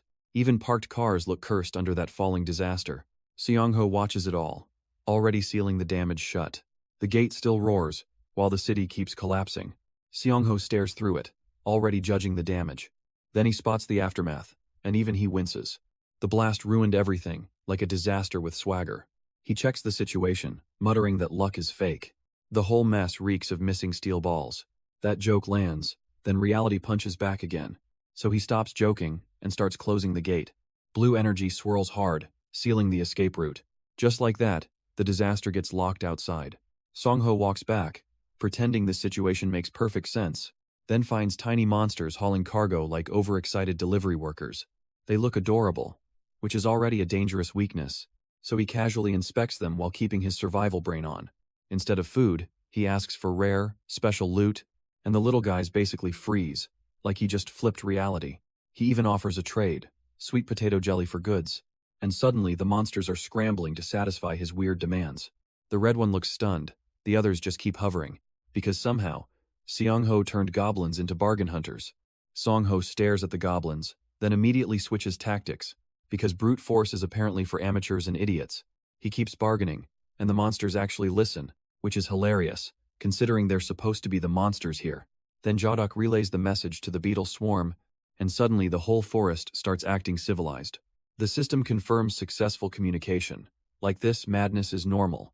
The Black Beetle leader even wants a contract, while Song-ho realizes Jodok and Dingo just needed contact. Somehow, diplomacy keeps working on bugs better than humans. Seong-ho casually asks if monsters can be owned, and the beetle swarm basically nods along, absurdly enough. Jodok delivers the message, and everyone acts professional, like a tiny insect treaty was always inevitable. Then the contract appears, all neat and outrageous, with sweet potatoes somehow becoming diplomatic currency. Song-ho signs it without blinking, because of course he does, and the beetles celebrate like they just won retirement. Now the swarm counts as his property, and the forest has officially lost the plot. Seong-ho starts sorting through the gang's ridiculous little treasure pile, acting like he's just grocery shopping through a crime scene. Then he spots the hard drives, and instantly perks up, because apparently the real loot was hiding in plain sight. He yanks the drives from the studio apartment stash, and plugs them into a docking station without hesitation. Turns out the storage is stuffed with all kinds of media, like somebody's chaotic digital junk drawer got weaponized. Seong-ho keeps digging, calm as ever, while Dingo watches, and the whole operation suddenly feels a lot less random. Song-ho finally notices something far stranger than the loot. A system shop window opens up before him. Of course, it looks just like the game. That alone already makes him raise an eyebrow. Then the prices hit, and everything feels off. This patch clearly changed more than cosmetics, huh? The old item list got shuffled hard. Song-ho studies the new menu like a predator. Dingo stays quiet, sensing this is important. And suddenly, the real reward feels close. Seong-ho spots a menu that looks painfully familiar, because of course, the system copied the game. Then the item rules hit, and things get interesting. The dimensional slot basically acts like instant storage, except each slot still only holds one object. Seong-ho grins, realizing the tutorial bug survived somehow, and that tiny loophole could break everything open. He starts loading gear through the floating slots, calling this absurd setup a true late-game carry. Dingo just watches, while the house gets stocked fast. Song-ho keeps packing gear, turning space into instant storage, because apparently the tutorial bug came back for seconds. Then he steps into the dark, trusting moonlight alone. It's pitch black, but of course he refuses to panic. One shade grapes later, his night vision starts upgrading. Suddenly, the gloom stops looking like a death sentence. He spots scattered figures ahead and recalibrates fast. No wasted movement, no drama, just clean survival play. Dingo stays close, quietly backing his human's ridiculous confidence. And just like that, the safe spot hunt begins. The tutorial suddenly spits out its twisted little rules, and Seong-ho realizes this place cheats on purpose. First, zombies have to spot a target, then a tutorial item can even be spawned. So he tests the loophole with a weapon, and the system actually coughs up a duplicate. Of course, that means the Ebony Club clones too, because this game's bug is ridiculously overpowered. Seong-ho grabs the brutal new weapon instantly, then keeps moving, because standing still gets you eaten. Seong-ho checks the patch notes, and the system gets weirdly generous, because this loophole is about to hand him another god-tier club. Naturally, the game copies the Ebony Club too, like a broken printer on steroids, and Seong-ho loves it. He snatches the brutal duplicate, then keeps moving fast, because standing still around zombies is basically volunteering to die. The horde starts closing in, loud, hungry, and stupid, so he smashes straight through their wall like it owes him money. Bodies drop everywhere, and the undead barely know what happened, while Seong-ho keeps carving forward through the entire mess. Seong-ho keeps sprinting, while the horde claws behind him. Then the system spits out a brutal little secret. There's always a checkpoint hiding inside the tutorial zone. Go there, and the boss can respawn. Of course, that sounds helpful until it isn't. The dead keep stumbling after him, dumb and relentless. Seong-ho realizes his Shade Grape boost won't last forever. So yeah, the timer is basically mocking him. He runs harder, refusing to waste a single second. Because slowing down now would be pure zombie charity. The checkpoint sits inside the tutorial zone, annoyingly useful. Seong-ho spots the building and dashes straight toward it. Zombies keep swarming behind him, still shambling like idiots. Then the Shade Grape boost finally wears off. Of course, his escape plan starts coughing up blood. He slows just enough to grab a breath, barely. Inside, he finds Mi-jong, and her shock says everything. She blurts out surprise, while Seong-ho stays weirdly calm. The real prize, though, is the checkpoint itself. Now he can wait, check gear, and mock fate. Kyung-hoon keeps insisting the group stick together, naturally. Then zombies crash the mood, because timing loves cruelty. Seong-ho mutters that they started running here, and badly. The trolls' intel was garbage, shocking absolutely nobody. Mi-jong realizes pretending to be normal is exhausting. Seong-ho stays calm, and drops the real bombshell. The tutorial boss, an enhanced zombie, is about to spawn. Mi-jong freaks out, while Seong-ho shuts that down instantly. Boss dies, zombies scatter, and the wall collapses. The tutorial resets its aggression, right on schedule. Seong-ho spots the monster's weird head growth, and grins. That ugly little detail means something much worse. Enhanced zombies conceal traits, and that changes everything. Mi-jong freaks out, then forces herself to listen. Seong-ho keeps it cold, like this mess is routine. He orders her to lure zombies from above. She grabs the bag, finally understanding the plan. Meanwhile, the enhanced zombie keeps stumbling under seal damage. Seong-ho heads straight in, like a man with receipts. And now, the real cleanup finally begins. The enhanced zombie's seal lands, and everyone tenses up. Seong-ho studies it, already spotting the loophole. Turns out, only the base trait gets sealed. That means the extra power still stays alive. So the panic? Yeah, way too early. He quietly calls it good luck, then pivots. Slot 2 and 3 get opened on instinct. Bow gone. Other gear still waiting untouched. The zombie keeps staggering, losing its smug momentum. Seong-ho grins inwardly, because the fight just got interesting. Seong-ho realizes the seal only hit the base trait, so the enhanced power stays dangerously alive. Mi-jong nervously accepts her job as monster bait, because apparently survival now includes professional screaming. She starts dragging the horde's attention like crazy, and even the zombies sprint toward her trap. Seong-ho mutters that luck finally swung his way, then turns the enemy's pressure into a weapon. His first shot misses the finishing turn, though, so he resets, reloads, and goes for the kill. Mi-jong keeps sprinting, and the horde stays glued to her. Seong-ho watches the trap work, then moves in. The enhanced zombie lunges again, still arrogant as ever. That confidence dies fast when Seong-ho carves back harder. The seal finally drops, and the system spits points. Seong-ho pauses, annoyed he still got no skill. Then he spots odd loot near the body. A bracelet pops out, because bosses love weird rewards. Mi-jong notices 2 items, and panic turns into confusion. Seong-ho grins at the bonus, calling it patch nonsense. Seong-ho immediately shifts from loot mode into recruitment mode, spotting a shaky gym building and calling it out, because apparently even apocalypse shelters come pre-broken.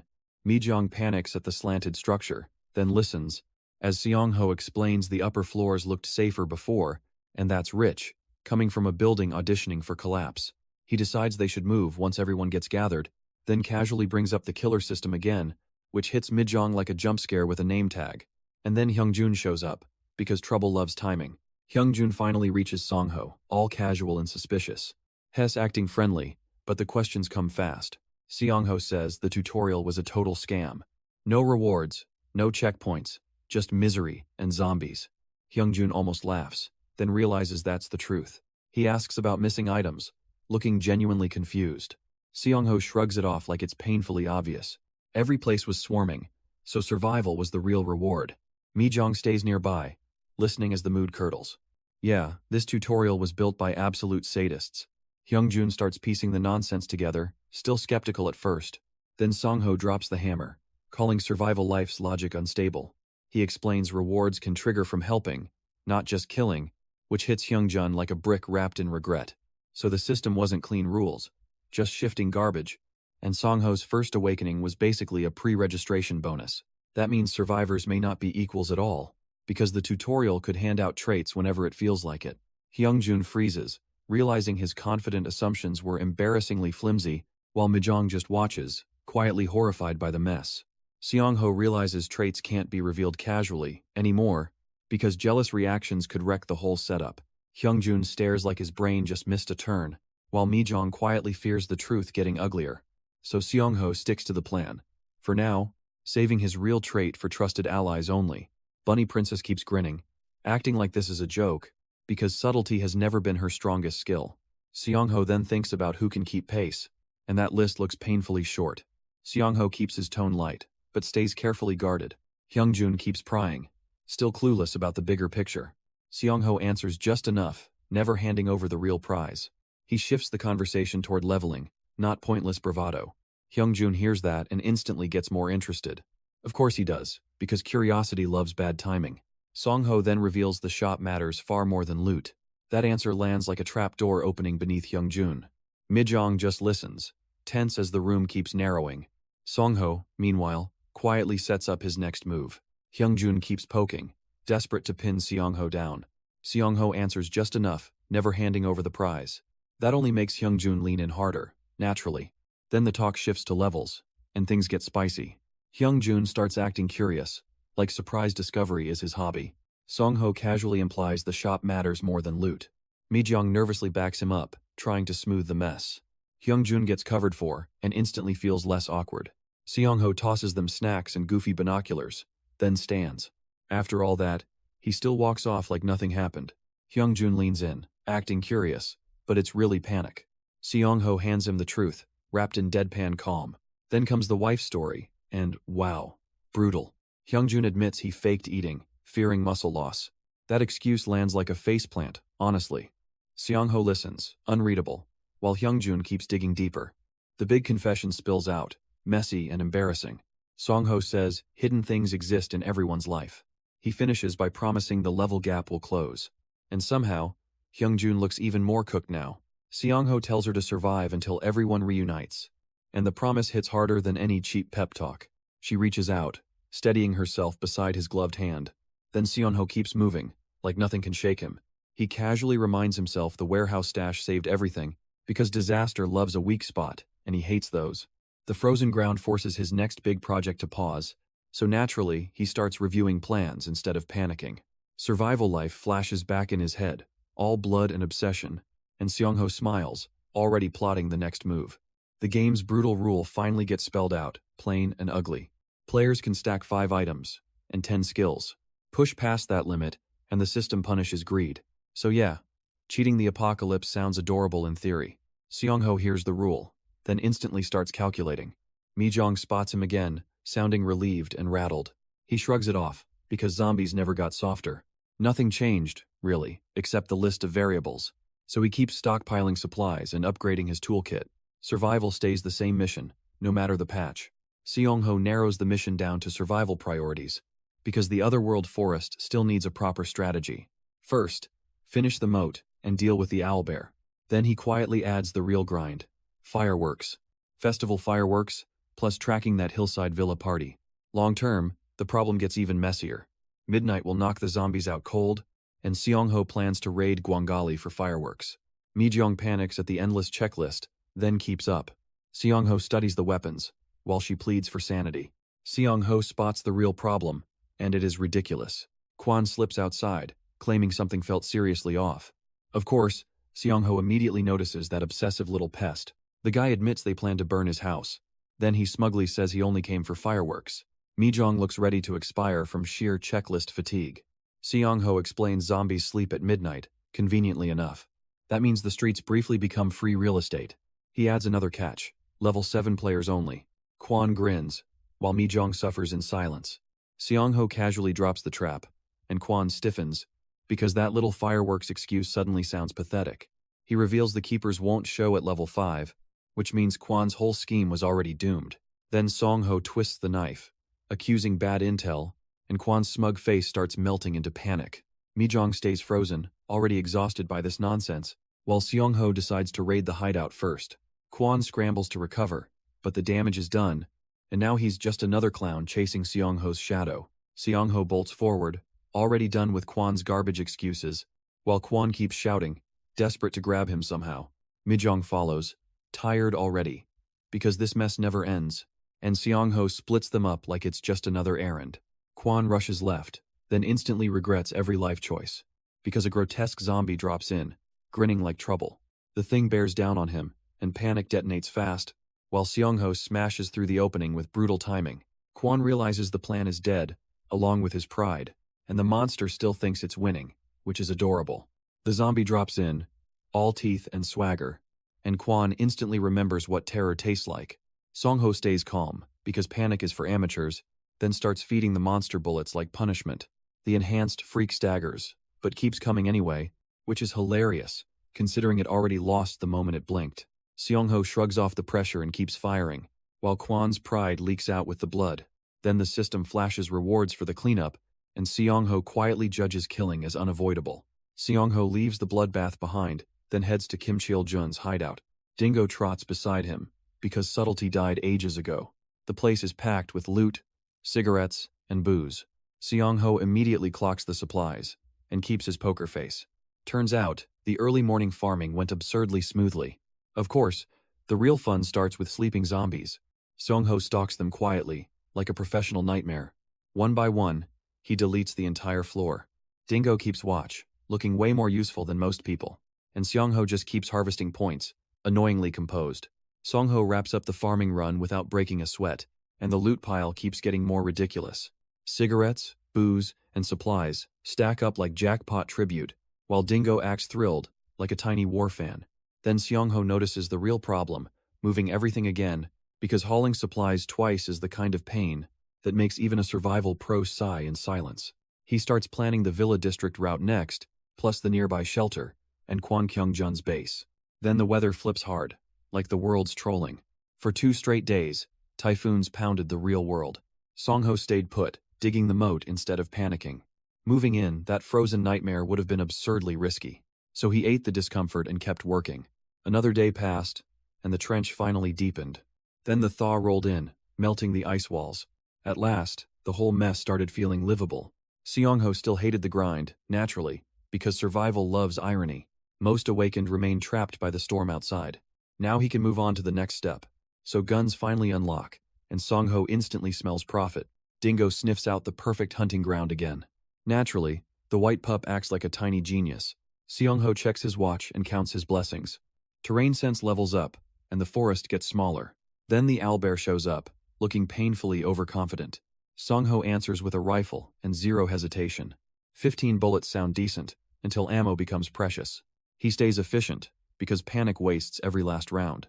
One monster charges, and Seong-ho farms it anyway. The owlbear is still raging, but Seong-ho stays disgustingly calm, because panicking here would just feed the monster's ego. Dingo keeps pace nearby, acting like the smartest scout alive, while Seong-ho locks in on the beast's charging line. Then he gets right on its level, eye to eye, and somehow that alone feels like a death sentence. The owl freak lunges again, roaring like it owns the forest, but Seong-ho is already counting shots and free loot, because every wasted bullet is a rookie mistake here. So he keeps farming the giant bird bear, one hit at a time. Seong-ho keeps sprinting, arrow quick, while Dingo shadows every step. Then the giant owlbear lunges again, all rage and zero brains. He slips inside its reach, because panic makes monsters sloppy, and that smug beast gets tagged with another clean hit. Slot 4 opens, and Seong-ho instantly cashes it in. The impact hammers upward, blasting the creature's defenses apart. Owlbear roars for help, like that suddenly means anything. Seong-ho stays cold, mocking its giant size and tiny judgment, then drops in again, ready to finish the farm. Then the system dumps, rewards like the beast was easy prey, 25 points land, and Seong-ho levels up to 15. Silent movement unlocks too, making every step absurdly quieter. A dimensional slot trait appears, and he barely flinches. Honestly, he thinks both upgrades feel a little underwhelming. But the owlbear's claws still look like great material. So Seong-ho keeps milking the fight, because why stop now? And Dingo watches him like this chaos is routine. Next up, more farming, more loot, and more disrespect. Seong-ho keeps farming loot. because apparently greed has levels too. Dingo drags over the club, acting like a tiny pro. Then the system hits him with a new unlock. The auction house appears, shiny, purple, and suspiciously convenient. Song-ho instantly spots the ripoff hidden in the fee. 10%? Cute. The game only charged 5. He stares at the menu, already smelling trouble.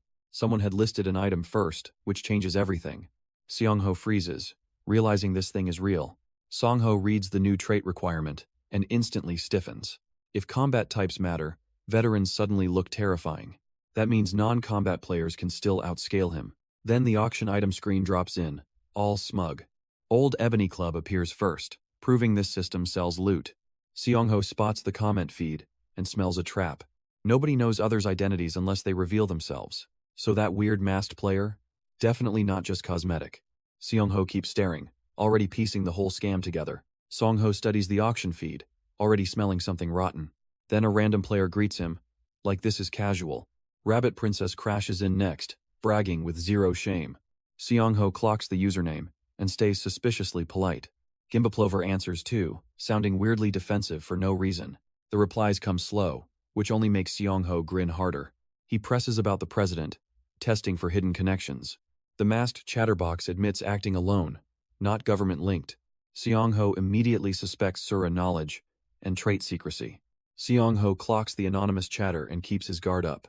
Rabbit Princess acts smug, like secrecy is some adorable hobby. Seong-ho jokes back, then asks about combat-type traits. The cocky replies get bolder, which only deepens suspicion. He pushes harder, demanding levels and hidden ability details. The other side panics, then claims trust issues everywhere. Even close allies apparently get treated like classified documents. Seong-ho finally realizes this guy is painfully cautious, so he coolly demands a face-to-face meeting first. Seong-ho keeps probing the auction, calm as ever. Rabbit Princess acts smug, like secrecy is some cute hobby. Then Seong-ho spots a rare ring, and pauses. The item's stats look absurdly good for 10 points. Rabbit Princess brags about hunting it across the neighborhood. Seong-ho immediately smells trouble, because that sounds too generous. He offers sincerity back, handing over valuable loot. The other side finally starts realizing this guy negotiates hard. Then the auction lists owlbear and trout, because chaos. Rabbit Princess keeps acting smug, like secrecy is some sacred hobby. Then Seong-ho spots a disgustingly good ring for 10 points. Of course, that screams trap, so he pauses and checks harder. Rabbit Princess brags about hunting it across the neighborhood for him, and Song-ho answers with sincerity, tossing over valuable loot. That's when the other side starts realizing he negotiates like a shark. Then the auction tosses up owlbear and trout, because chaos, while Song-ho reminds them to ditch the weird nickname nonsense. After that circus, even a proper meal feels like victory. Seong-ho spots a weird destiny speech, and stays suspicious. Hyungjun starts spiraling, calling this meeting some divine revelation. He even wonders if their friendship created godhood, which is hilarious, because Seong-ho is already plotting distance. Then Hyungjun drops straight into the hideout ambush, and the whole place turns into instant slapstick violence. One unlucky guy gets slammed down like disposable furniture. Hyungjun realizes the hideout is his own base, and the genius navigator finally remembers he is lost. 3 days later, the typhoon finally gives up. The gym crew has started adapting to apocalypse life. Seong-ho keeps tossing paper planes like a smug courier. His notes send growth boosts to prepped locations. That means safe farming, because of course it does. Hyungjun hits level 10 and unlocks the shop. Seong-ho keeps feeding him intel, casually running the board. The replies crawl in slowly, which is suspiciously fitting. Then chaos explodes as Hyungjun barrels through resistance. Busan becomes the new obsession, and subtlety dies. 2 hours later, Seong-ho finally reaches the beetle hideout. The system spits out that brutal hell-level experience rule. From level 15 onward, progress doubles, just because. Seong-ho instantly does the math and gets annoyed. Level 16 suddenly needs 100 zombie kills. He jokes that pure hunting could still work. But then he sees the beetle's handiwork, and pauses. They actually forged a mithril knife, from rare ore. Seong-ho stares at them, equal parts impressed and baffled. Even the beetles seem nervous after that smug revelation. Seong-ho hears the excuse, then starts connecting the dots. Because the beetle's rough knife suddenly makes ugly sense. Jodok flails around nervously, trying to explain the disaster, and the tiny swarm looks like they just got roasted alive. So the goblins kept beating them up. Huh. And that's why the mithril blade came out crooked. Seong-ho pauses, half impressed, half annoyed at the chaos. because even monster craftsmen can get bullied into mediocrity. The beetles sink lower, blinking like guilty little criminals, while Song-ho keeps staring, already plotting the next test. Seong-ho finally asks where the beetle's nest is, and Jodok nearly vibrates itself into a confession. Turns out the goblins bullied them non-stop, so their mithril blade came out looking tragic. Seong-ho hears the excuse, then gets annoyingly interested, because now these beetles are useful, not decorative. He sweet-talks them into a friendly new partnership, and they instantly start acting way less pathetic. Then Song-ho spots bigger potential in their leader, while Dingo keeps farming zombies like it's routine. Seong-ho keeps carving through zombies, like this is routine, while Dingo shadows him without missing a beat. The street mob collapses fast, right under his blade, and the poor undead barely get a dramatic exit. Then Seong-ho spots the road ahead and changes course, because Eden Villa apparently deserves a surprise visit. He wonders if Suyeon is still alive, then starts thinking about Hyungjun, Bora, and the others. Even with all this chaos, he sounds weirdly calm, like disaster is just another delivery route. The broadcast confirms Awakeners stayed untouched by zombie spores, and that tiny detail instantly cools the panic down. Song-ho isn't sweating Suyeon anymore, which is almost suspicious, because he's already fixated on Eden Villa's location. Turns out the place sits near My Dream Kwon Kyungjun's bunker, and also dangerously close to the government shelter. Perfect, right? A survivor cluster waiting for disaster tourism. Seong-ho reaches the entrance, Dingo riding high on his back, then studies the rope setup with grim approval. Of course it's ideal for conflict, because subtlety died first. Eden Villa feels wrong already, all cracked and tense. Seong-ho tests the door, while Dingo keeps watch. Then Suyeon warns him, there's a murderer nearby. He freezes for half a beat, then recognizes her. Of course it's Suyeon, still casually causing trouble. She jokes, warns, and ushers him inside anyway. Seong-ho asks the obvious question, and gets a smirk. She says this is going to be long, so they settle in, and the story finally spills out. Suyeon unloads every detail, like she's been waiting. Suyeon talks so fast, nobody else gets a word in. Song-ho just sits there, quietly absorbing every messy detail. The shelter had 3 parties, split across different sectors. Party C showed up with 10 members, already smelling greedy. They demanded the shelter open, then share every supply. The others refused, because shockingly, free handouts were unpopular. So the atmosphere turned nasty, and blood followed fast. Seong-ho finally realizes Party C's leader is Kwon Kyungjun. Of course, the coward mastermind is still smiling smugly, and Suyeon keeps talking, like the nightmare just started. Suyeon keeps talking, while Seong-ho quietly reads between the lines. He acts clueless on purpose, because exposing everything helps nobody. Then she reveals Party C's bloody little theory problem. Their leader stayed traitless, while his crew kept powering up. So the genius plan was already rotten from inside. Seong-ho catches it fast, eyes narrowing behind that scarf. If the boss can't grow, his strategy is garbage. Even his underlings getting stronger changes absolutely nothing for him. Suyeon asks his opinion, and he finally sees the trap. Party C didn't build power, just a prettier disaster. Survivor 1 casually calls Party C's setup a total mess, and Seong-ho immediately sees the ugly logic underneath. Their leader has no trait growth, just dead weight, while his crew powers up around him anyway. That makes the whole genius plan look pathetic, like a boss bragging while his house burns down. She then warns Seong-ho about the time shelter, and says Party C will be there too. Song-ho answers by choosing stealth over stupidity, deciding to scout first and spy from the shadows. The zombie wave split Party C apart, nice and messy. So naturally, Seong-ho grabs a lumistone instead of panicking. Mi-jong says it can replace candles, like disaster decor.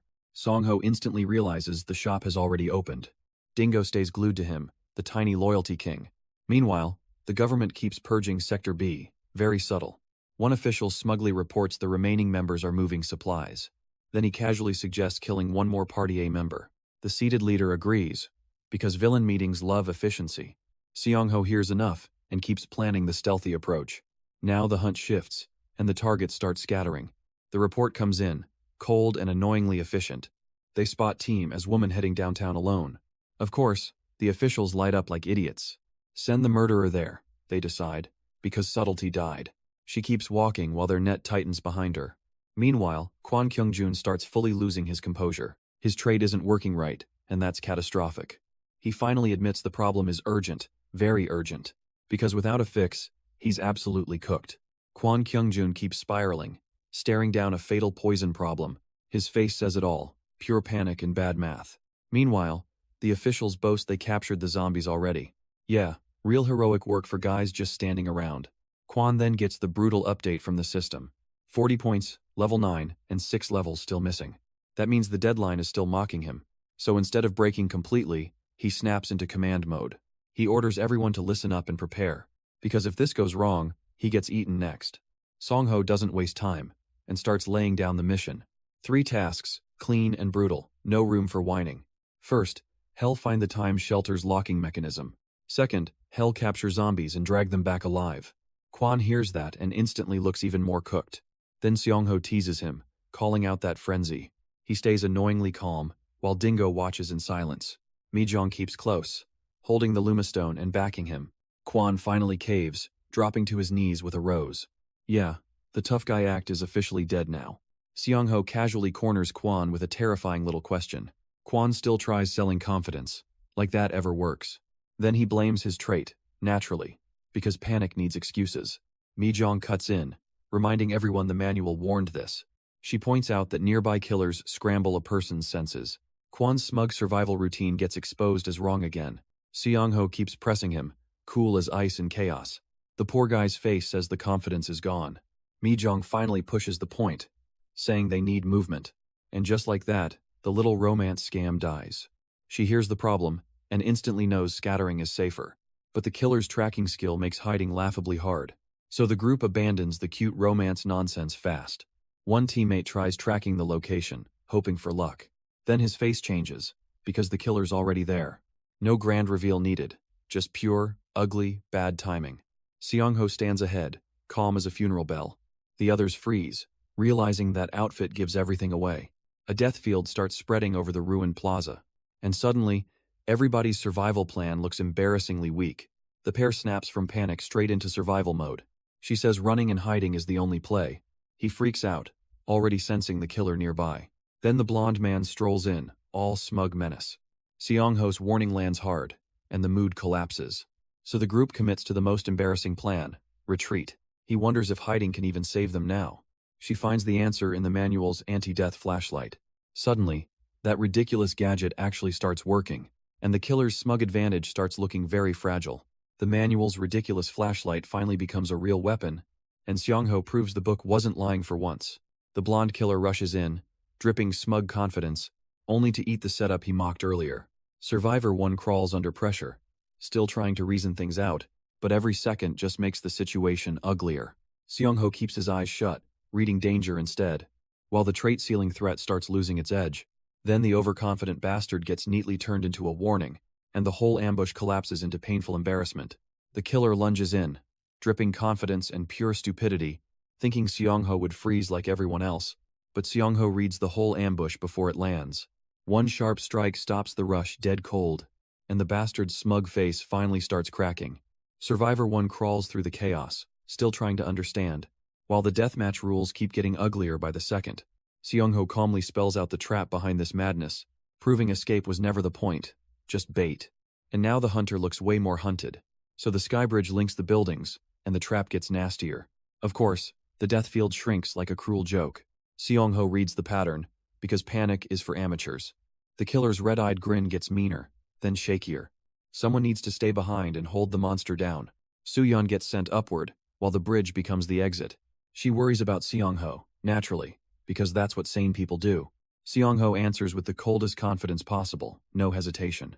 Below, the killer waits for his opening, like a fool. Too bad Seongho already claimed the first floor. Seongho hears the heartbeat, and instantly reads the rhythm. The killer lunges with that smug, wall-phasing nonsense, thinking clever tricks make him untouchable, which is adorable. Seongho calls the bluff, then blasts through the rubble. The monster's special ability gets exposed mid-panic, and suddenly that cocky grin starts looking paper-thin. He tries to slip away, but Seongho stays glued. One brutal counter, and the floor becomes a bad memory. The killer keeps scrambling, but the gap keeps shrinking.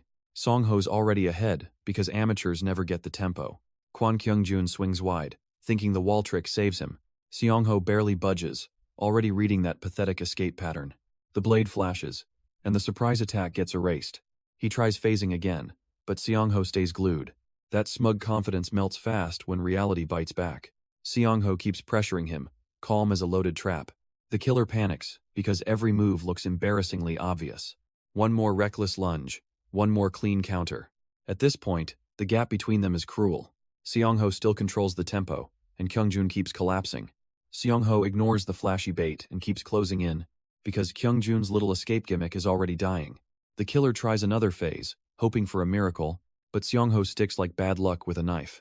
So Kyungjun swings harder, and looks even more desperate, while Seong-ho calmly reads every move before it lands. Then comes the next trick, a timed slot play, and Seong-ho answers with pure speed and brutal control. Kyungjun finally realizes the plan is buying time, and somehow, that's the worst news for him. Kyungjun gambles again, praying for one miracle. Seong-ho just keeps stalking him, knife first and smug. The barrier shrinks, and the zombies keep building walls. Cute strategy, really, if panic counted as intelligence. Seong-ho tells Mijong to keep watching outside. She snaps back with nervous focus, not missing a beat. Kyungjun's dark aura vanishes, and his grin cracks. Turns out, the ugly part was only starting. Seong-ho promises a few more seconds, then lunges. Kyungjun gets slammed again, because desperation is not talent. Seong-ho keeps sprinting, while the horde closes in fast, and the whole wall system turns into a joke. He yells for Suyeon, right on perfect timing. She bolts forward, because hesitation here means becoming lunch. Stage 3 excitement kicks in, and the pressure spikes hard, like the apocalypse just found a new hobby. Zombies swarm every direction, but Seong-ho keeps carving space, forcing openings with pure reflex and ruthless control. The swarm surges again, hoping numbers will finally save it, but that kind of plan usually dies laughing. They think they escaped, but the nightmare keeps chasing, because the entrance is now completely stuffed with zombies. Suyeon panics, and Seong-ho finally gets the message.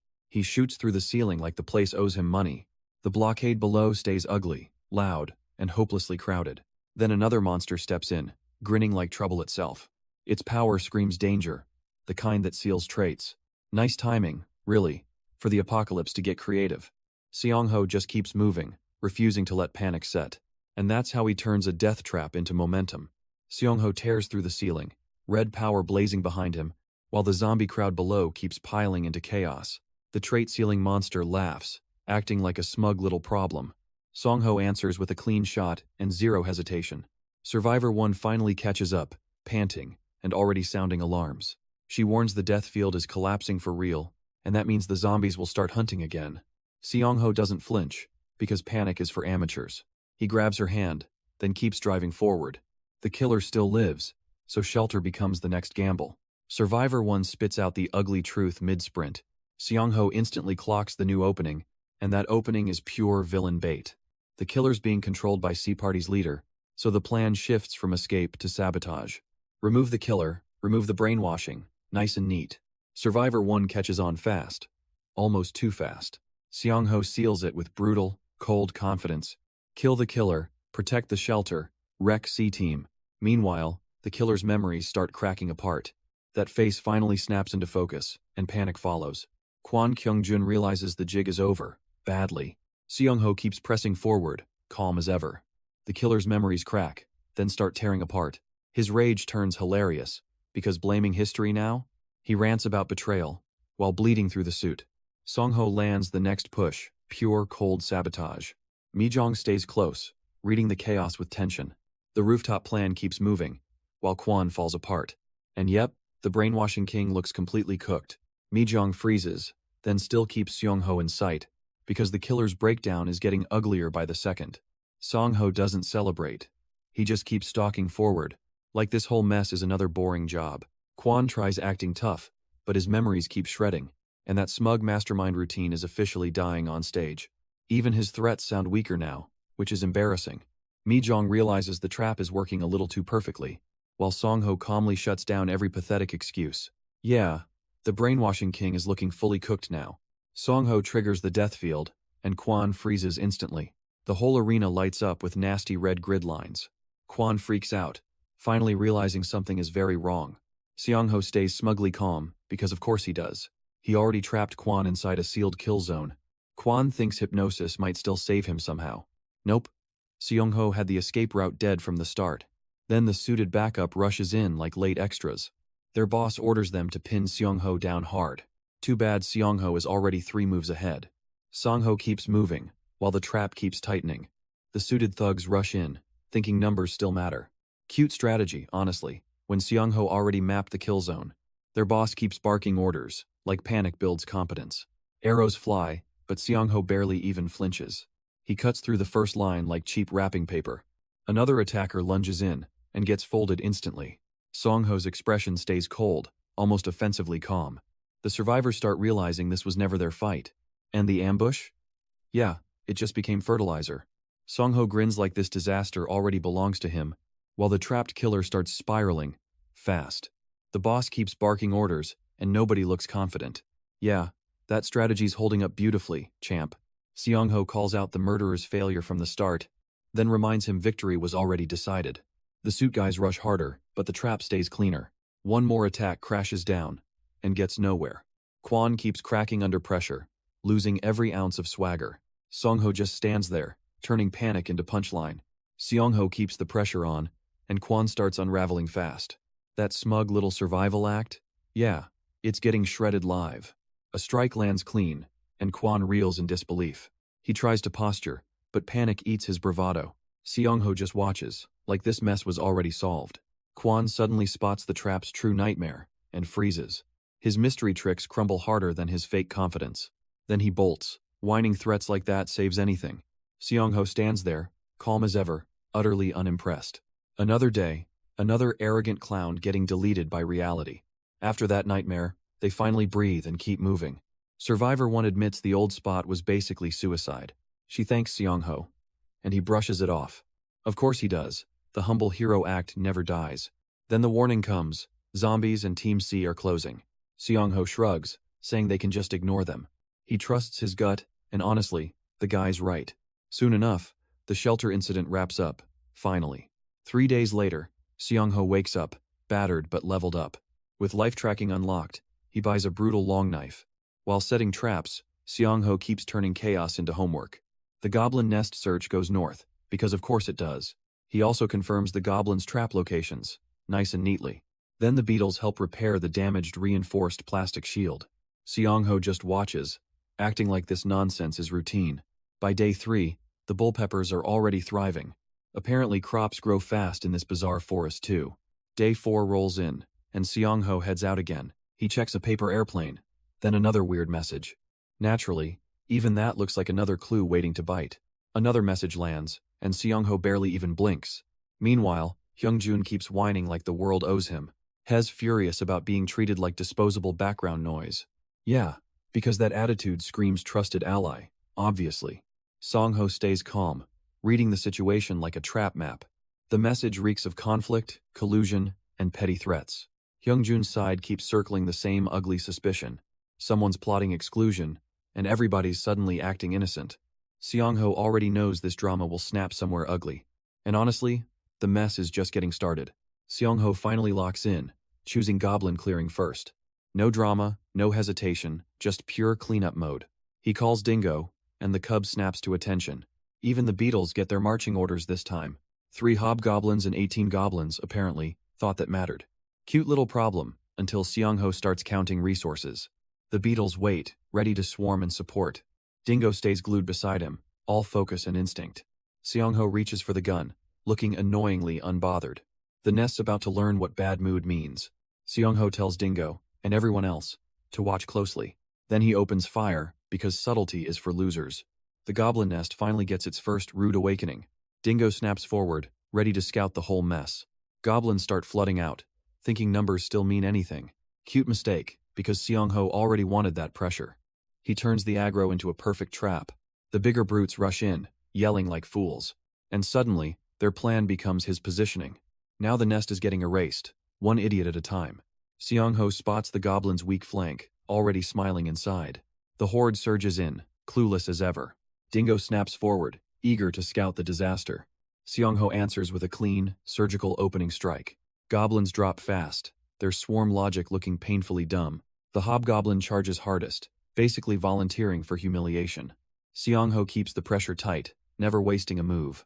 More goblins rush in, only to feed the grinder. The cleanup gets uglier, because living things keep resisting. Seongho still says cleanup hurts more than killing, Seong-ho keeps farming points, while Dingo barks out the scouting lead. The beetles rush in, chirping like little battlefield interns. One hit lands clean, and the points start stacking. Of course, Seong-ho acts surprised, like this is normal. Then he finds a goblin ranch, and that's hilarious. Poison toads, firebirds, and black charcoal fill the pens. So goblins were farming monsters now, apparently getting ambitious. Seong-ho shrugs, because even shelter plans need weird livestock. Dingo's been eating more lately, so timing suddenly matters. The climate's bizarre, yet crops grow fast anyway. Seong-ho spots the land's weird power, then keeps walking, already smelling another survival gimmick hiding behind it. The truth gets uglier fast, because zombies do not respawn. So every kill matters, unlike some cheap game logic. He then connects the dots to special spawn conditions, like creepy dawn monsters and artificial enhanced zombies, which means the island shelter idea suddenly looks shakier, because patch notes might control the whole nightmare. First kill, speedrun, and survival bonuses all loom, and Seong-ho keeps thinking ahead, like that's unfair. Rewards from different events might have changed too, so Seong-ho keeps obsessing over every tiny advantage. He reaches the rice complex, already chasing his next move, then quietly confirms the place is his new base. Morning routines matter in apocalypse logic, apparently. So he starts exercising, because survival loves repetition. First task, message Yoo-hyun and set up communication. Second, scout the otherworldly forest with Dingo. Third, greet Bunny, then check the auction house. Naturally, he does it all while eating like a king. Seong-ho settles into the rice complex, acting like it's home, because apocalypse rules apparently include strict morning routines. He trains, eats, and keeps his mind razor sharp, then checks on Yoo-hyun without wasting a second. Next comes Dingo's forest scouting, all business, no panic, while Bunny's name makes the whole situation instantly awkward. Then the auction house opens, and chaos quietly peeks in, because too many people are logging in at once. Seong-ho notices the traffic, and his eyebrows basically say, problem. So now he's testing anonymity, while Dingo keeps chewing. Seong-ho spots an item built to grab attention, and immediately starts gaming the system, of course. An ice pack looks harmless enough, almost laughable, but he knows flashy trash sells absurdly well. Then the price hits 5 points, and wow, the comment section loses its entire mind. Everyone screams, scam, fake, overpriced, and ridiculous. While Seong-ho realizes the auction traffic is massive, he keeps testing the anonymity rules, dead serious, then quietly curses the work this nonsense creates. Seong-ho tries to delete the auction mess, but the system laughs.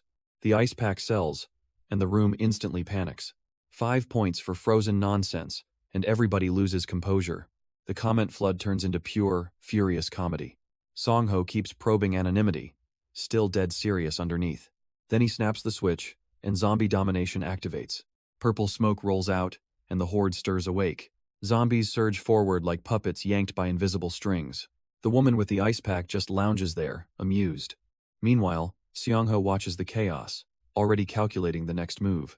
Survivor 1 keeps lounging there, ice pack in hand, acting like apocalypse shopping is just a side hobby. Seong-ho is already sniffing out the bigger problem, because that anonymous system message just lit up.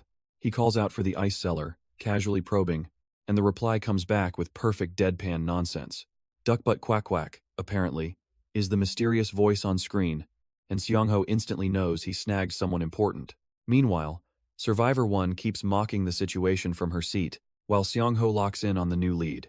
Seong-ho finally corners the anonymous contact's weird little rhythm, and the mystery seller keeps replying with deadpan nonsense. Bunny Princess barges in, flexing confidence like that ever helps, while Survivor 1 just sits there, smiling at the mess. Seong-ho decides the ice seller is the real prize, so he starts teasing the chat and testing reactions. Bunny Princess panics, then demands a faster response, naturally, because patients apparently died before the apocalypse did.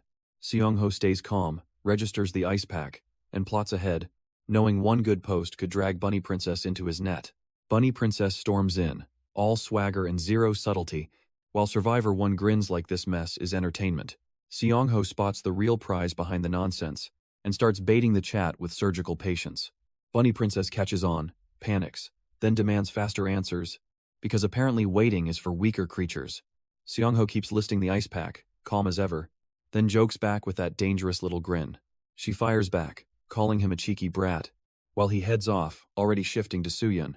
Seong-ho finally stops circling and heads straight for Hyungjun. The others watch quietly, already sensing a lie in progress. Hyungjun tries blaming his wound on moving boxes. Yeah, sure, boxes grow teeth now. Seong-ho doesn't even blink, because that excuse is pathetic. Survivor 1 keeps smirking, loving every second of the embarrassment. The arm injury gets exposed as something far messier. Hyungjun starts sweating, realizing his cover story is collapsing. Mi-jong stays silent, but even she looks unconvinced. And just like that, Seong-ho owns the whole conversation. Hyungjun keeps pushing the box excuse, and nobody buys it. Seong-ho stays quiet, which somehow makes it even worse. Survivor 1 smirks, already knowing the story is rotten. Then the truth lands. That wound was a crossbow hit. Hyungjun freezes, because fake confidence just evaporated on impact. Seong-ho points out that hiding things from him is pointless. Survivor 1 even jokes it was done on purpose, obviously. Mi-jong says nothing, but her face says enough. Hyungjun starts sweating like a man trapped in headlights. And just like that, Seong-ho owns the whole room. Song-ho corners the group, and the excuses start cracking fast. Survivor 1 smirks, like she already smelled the rot. Then comes the bombshell. The wound was a crossbow hit. Hyungjun's confidence evaporates, and that's honestly beautiful. Seong-ho keeps pressing, because hiding things from him is pointless. Survivor 1 jokes it was done on purpose, of course. Mi-jong stays silent, but her face gives everything away. Then the missing director becomes the real problem. House duty supposedly changed, and nobody sounds convincing. So Seong-ho hears the truth, and takes control again. Seong-ho hears the base situation and instantly locks in. Hyungjun's little confidence parade dies right there, naturally. Song-ho asks about the doll, then the teleport. Survivor 1 acts casual, like disaster planning is a hobby. Mi-jong stays quiet, but her face sells everything. The group realizes the base already has all 3. Song-ho doesn't waste time, and orders immediate teleportation. Survivor 1 hesitates for 1 tiny second, then complies. Mi-jong steps in, ready to prevent pointless bloodshed. And just like that, Seong-ho takes the whole situation. Seong-ho cuts straight through the whining, and tells Kyung-hoon to stop stalling. Kyung-hoon snaps back, clearly losing the room. He complains about outsiders, then gets corrected instantly. Seong-ho keeps pressing, smugly unmoved by drama. The excuse pile collapses harder with every sentence. Then Hyungjun tries, acting offended and important. Seong-ho exposes that excuse too, effortlessly. Mi-jong backs the plan without wasting a word. So the whole group finally follows Seong-ho. Hyungjun tries to excuse everything as teamwork, naturally. Seong-ho swats that excuse down without blinking. He says apocalypse rules, not office politics.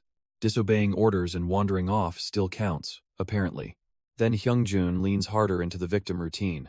He claims the outside hunt protected the whole party. Mi-jong jumps in, backing the veteran Link strategy.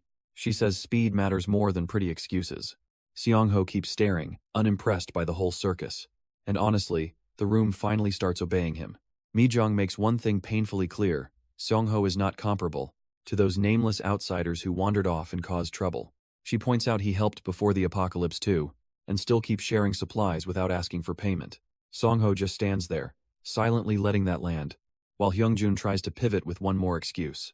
He claims this was all some noble final chance, but the room is done buying his act, honestly. Even his apology sounds like a desperate rescue rope, and Seong-ho stays colder than the whole argument.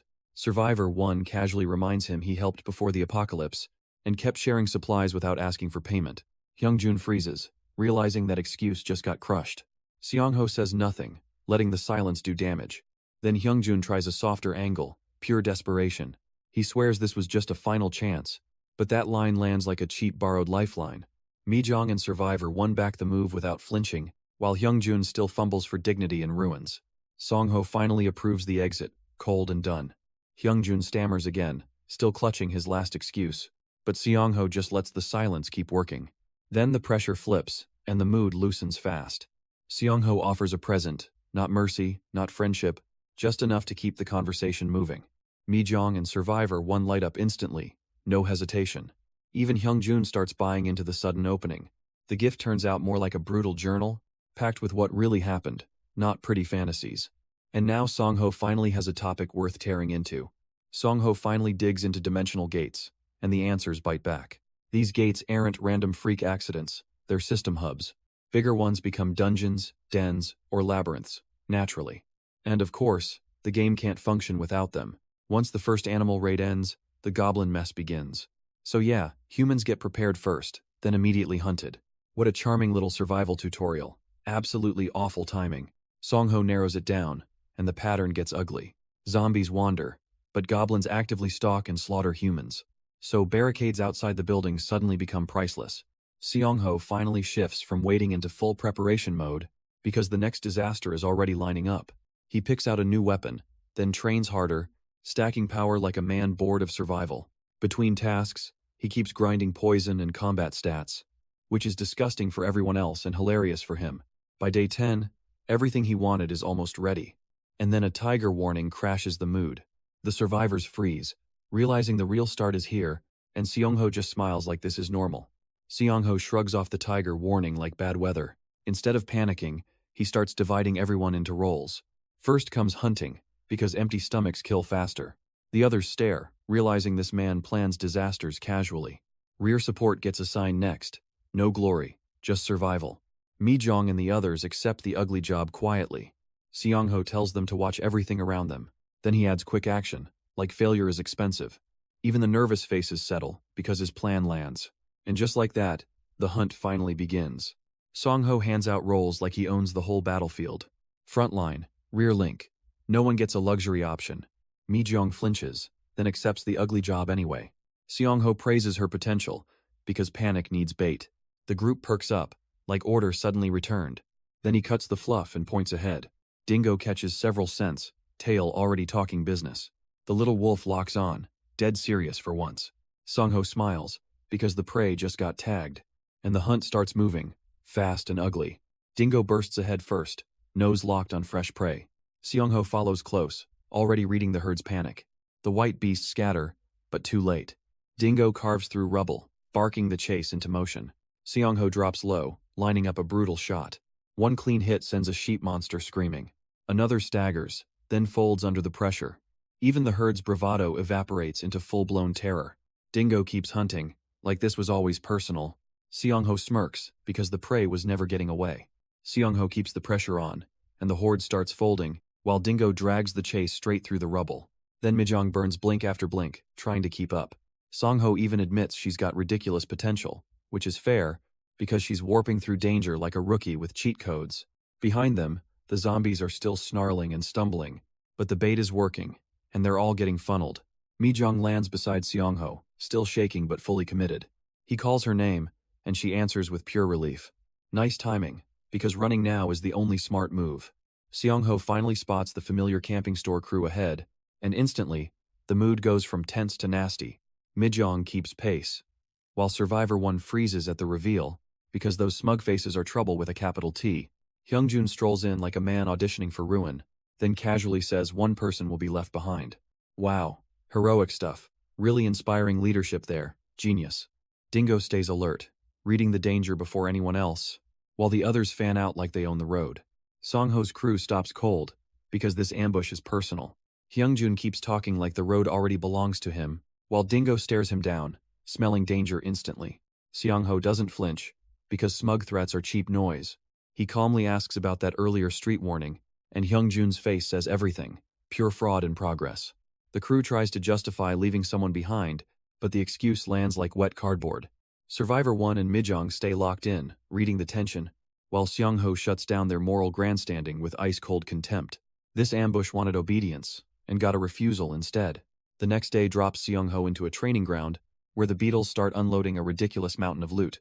Rare minerals sit there like absurd treasure trophies, and Seongho immediately wants to know what else exists. The beetles happily chirp back, acting way too proud, like they just solved civilization with a storage box. Then another batch of flying carriers floats in, and suddenly the supply situation gets even crazier.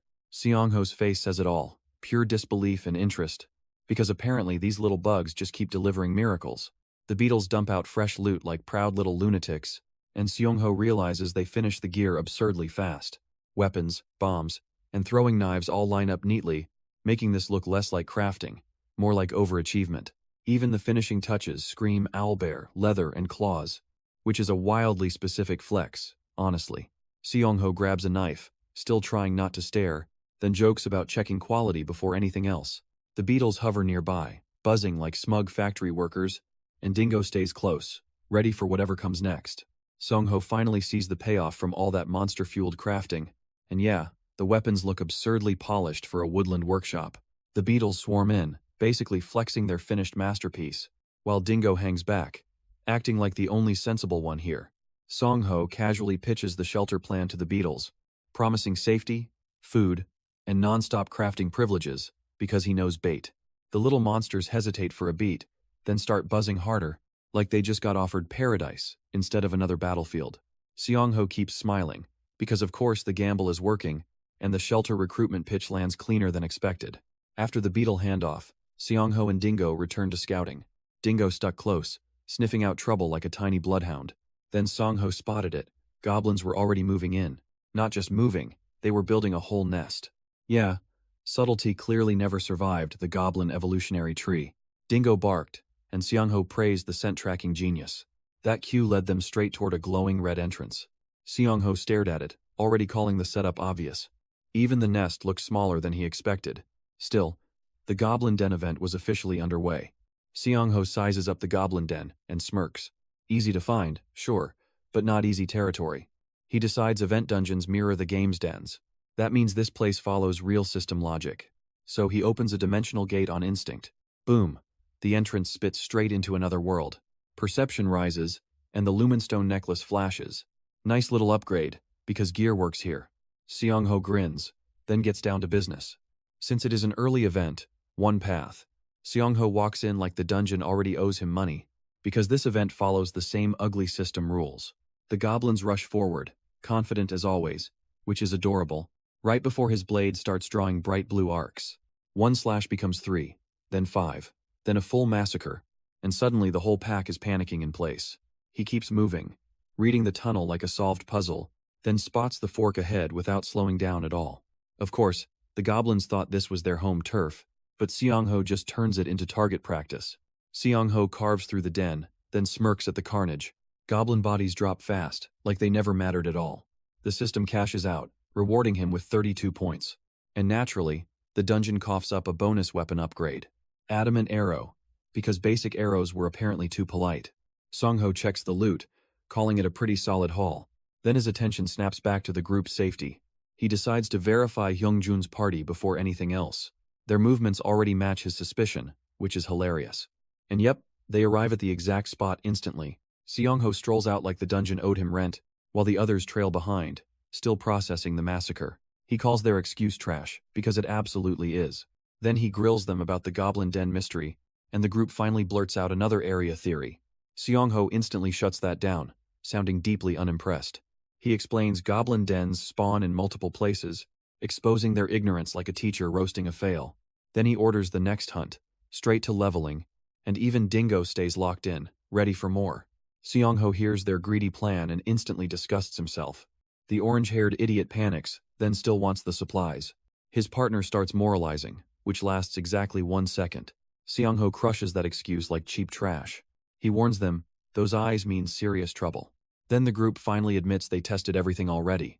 Seong-ho confirms it earned him points, naturally. He cuts the useless chatter and orders everyone moving. The barrier opens, glowing like a giant headache. Seong-ho steps in first, because hesitation gets people killed. Seong-ho steps in, and the barrier starts screaming trouble. The goblins hesitate, then rush like idiots into doom. One survivor panics, while another finally reads the room. Seong-ho questions the numbers, already smelling a trap.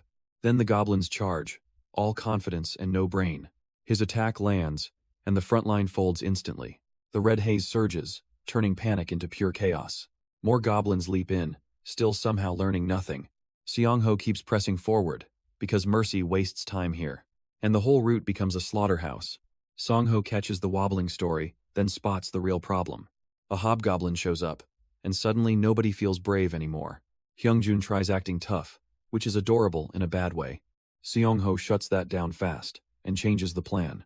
They stop bickering, because dying mid-argument is still stupid. The blonde guy panics, realizing his tricks are collapsing. Song-ho keeps pressing, like hesitation is a luxury tax. The group finally turns toward the hobgoblin, their new headache. Even Hyungjun has to swallow pride and move. Seong-ho leads the way, and the hunt gets uglier. Seong-ho doesn't argue, he just drags the hunt forward. The others follow, because panic is a terrible hobby. The glowing target keeps wandering like a bad joke. Survivor 1 spots the problem and calls it suspicious. Kwon Kyungjun starts cracking, which is honestly overdue. Seong-ho keeps squeezing him, no mercy, no breathing room. Hyungjun acts offended, then quietly accepts the obvious. The group reaches the body, and the tension spikes. Everyone realizes this easy target is still a trap. Seong-ho smirks, because the nightmare just got interesting. The hobgoblin's already dead, sprawled out as perfect bait.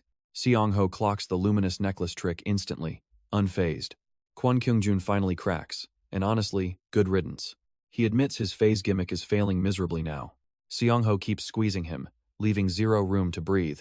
The others gather, and the trap's ugliness becomes obvious. Survivor 1 spots the setup and stays suspicious as ever. Then some lunatic fires a glowing arm like fireworks. Hyungjun freaks out, then follows along like damaged cargo. Seong-ho just smirks, because the real hunt begins. Seong-ho grins, then calls the goblin rush pathetic trash. The front line surges, and the corridor turns chaotic. Goblins lunge in, but Seong-ho already read their route. His arrows and traps tear through them instantly. Hyungjun's crew panics, while Mijong keeps holding support. The healing keeps them barely alive, somehow. Seong-ho checks the numbers, then notices the bigger threat. Goblins on one side, zombies on the other. Lovely. Hyungjun finally stops posturing and just follows the flow. Seong-ho smirks, because the real hunt starts now. Seong-ho stares down the swarm, already seeing their route. Goblins rush in screaming, and that goes horribly for them. His arrows punch through bodies like cheap paper. Another wave charges, thinking numbers can save them. Cute strategy, idiots. Seong-ho already mapped the whole mess. He keeps moving, never giving the monsters breathing room. One goblin lunges, and immediately eats a brutal counter. The rest hesitate, suddenly remembering fear exists. Seong-ho stands there, looking annoyingly unharmed and untouchable. Tonight, the hunt belongs to him, not them. Seong-ho laughs off the pain like it's a cheat code, then admits those wounds were totally self-inflicted. His HP dropping boosts stats, and that's apparently normal, which leaves the poor guy beside him absolutely wrecked. The arrow earlier wasn't random, just Seong-ho gaming reality, and now he explains the whole absurd system out loud. Exceed 20 in any stat, and things get nasty. Exceed 30, and you start looking superhuman fast. So he hands off defense to Mikyung, then launches out, while zombies rush in, basically volunteering to get deleted. Seong-ho tears through the weaker goblins like garbage, while the swarm keeps piling in, desperate and useless. Then a bone creeper shows up, thinking it matters. Cute move. But Seong-ho is still in control. He keeps advancing, as if this is all scripted. Even the trapped civilian starts begging for salvation. Seong-ho almost ignores him, then spots Mikyung nearby. The survival buff keeps ticking down, and time gets ugly, so he calls for backup, because dying here is pointless. And right on cue, Mikyung finally jumps in. Seong-ho keeps moving, calm as ever, while danger stacks, and Mijong finally shows up, right on schedule. The wounded survivor still clings to the fight, because apparently dying would be inconvenient today. Goblins charge in, thinking numbers will save them, but Seong-ho slices through that fantasy instantly. A bone creeper pops up, acting like it matters, and gets treated like background noise by Seong-ho. Then the survival buff expires, so the clock turns ugly, and Seong-ho immediately shifts the whole fight forward. The bone creeper lunges in, acting very important, until Seong-ho flat out tells it to leave, and, shocker, the monster loses the argument instantly. Then he patches up Survivor 1 with creepy, calm precision, like this apocalypse is just a side quest, while she jokes through the pain anyway. The green glow fades, the job gets marked done, and Seong-ho acts like that was barely work. Survivor 1 thanks him, still wobbling but still smiling. Then he asks for the next conversation, already moving on. Seong-ho starts grilling the soldier, already smelling trouble. The man admits his post was Kori Nuclear Power Plant. Survivor 1 catches the location instantly, and the room tenses. That plant sits near Gijong-yup, so yeah, awful news. He explains he escorted personnel before day, then monitored after. Survivor 1 points out the obvious, and the soldier stalls. Then smoke starts rising from the plant, casually ruining everything. Seong-ho narrows it down fast, calling it core trouble. The soldier finally blurts out evacuation instructions, way too late.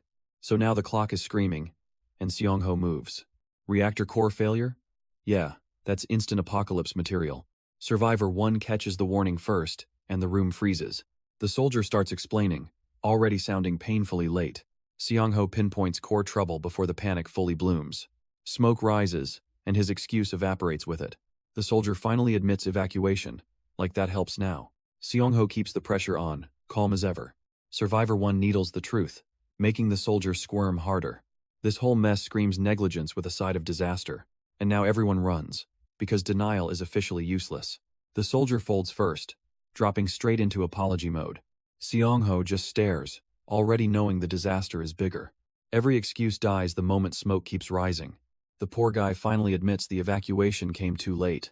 Seong-ho doesn't let up, because hesitation gets people killed. He presses harder, turning the soldier into a trembling mess. Then the truth lands. The reactor core is failing. That little apology tour? Completely useless, spectacularly late, and pathetic. Seong-ho offers a hand, but keeps the knife ready. Because in this apocalypse, kindness and brutality travel together. Seong-ho calmly takes control, turning panic into assignments. He tells them supplies matter more than empty reassurance. Mi-kyung gets the big task first. Her level needs raising, fast and practical. Seong-ho says her movement ability will help everyone. Then he orders the rest to prep carrying packs. Hyung-jun and Soo-yeon get drafted into logistics. Even the soldier gets told to spread the accident news. Flyers, not frantic running, become the smarter play. The soldier still hesitates, because courage clearly clocked out. Seong-ho finishes the talk and locks the route in place. Gimhae becomes the first stop, because survival loves shortcuts. The soldier finally stops stalling and accepts the plan. He admits his report is late, which is embarrassing. Seong-ho shrugs off the delay and keeps moving forward. Mi-jong and Hyung-jun are quietly folded into the logistics. Everyone's eyes turn toward a temporary base in Gangzhou. Seong-ho calls Changwon by the sea the next target. Nobody objects, because arguing now would be useless. So the group moves out, chasing any chance left. Seong-ho spots the hunger, then spots the coward hiding, and the guy's excuse smells worse than trash, because Kwon Kyung-jun is still begging for dignity, which he clearly misplaced somewhere near that dumpster. Seong-ho drags him out with zero mercy, then wrecks his phase trick like it's a cheap toy. The poor rat tries apologizing, but it's already over, while Bunny Princess gets name-dropped like collateral damage. Then a new official steps in, cool as ice, and reports straight under Jang Won-taek. A government rep corners Seong-ho with a shiny invitation. Seong-ho listens, unimpressed, like this pitch needs surgery. The official drops the government shelter plan, hoping that impresses him. He boasts about supplies, veterans, and survival strength. Seong-ho, naturally, acts like that offer is cute. Then the man mentions a woman interested in Bunny. Seong-ho still declines, because power games bore him. The rep panics and throws in more selling points. Seong-ho warns him where to walk, politely, barely. And just like that, the negotiation faceplants again. The rep keeps selling the shelter plan, all polished and desperate. He promises guides, supplies, and safety. Like that fixes everything. Hyung-jun bites instantly, because subtlety never survived him. Then the talk derails into some weird, lofty philosophy. Society gets explained like a grand revelation, which is hilarious. Because apparently this guy once inspired a whole bunny gimmick. Bunny Princess flashes into the memory, flexing through the absurdity. Even his weird habits got copied. Because people are shameless. The whole thing feels like a cult recruitment ad gone feral. And the negotiation, once again, faceplants into pure nonsense. So the rabbit clown finally starts unpacking his weird social doctrine, like friendship is some elite group system with membership tiers. Seong-ho just listens, dead calm, like this is adorable nonsense. Then the government suit admits the recruitment was just orders. Wow, shocking. Bureaucrats acting brave through obedience. He even says the shelter should screen applicants carefully. Translation: not everyone gets the shiny government safety sticker. Seong-ho doesn't bite, because of course he doesn't. Bunny Princess finally realizes this whole talk is spiraling into absurdity, and the shelter pitch keeps wobbling under its own polish. Seong-ho just stares, letting the explanation crawl forward. The official insists the shelter is still legitimate. He then clarifies their hidden location system is selective. Translation: the fancy safety net has a secret VIP list. Next, a blinking teammate appears, already regretting this conversation.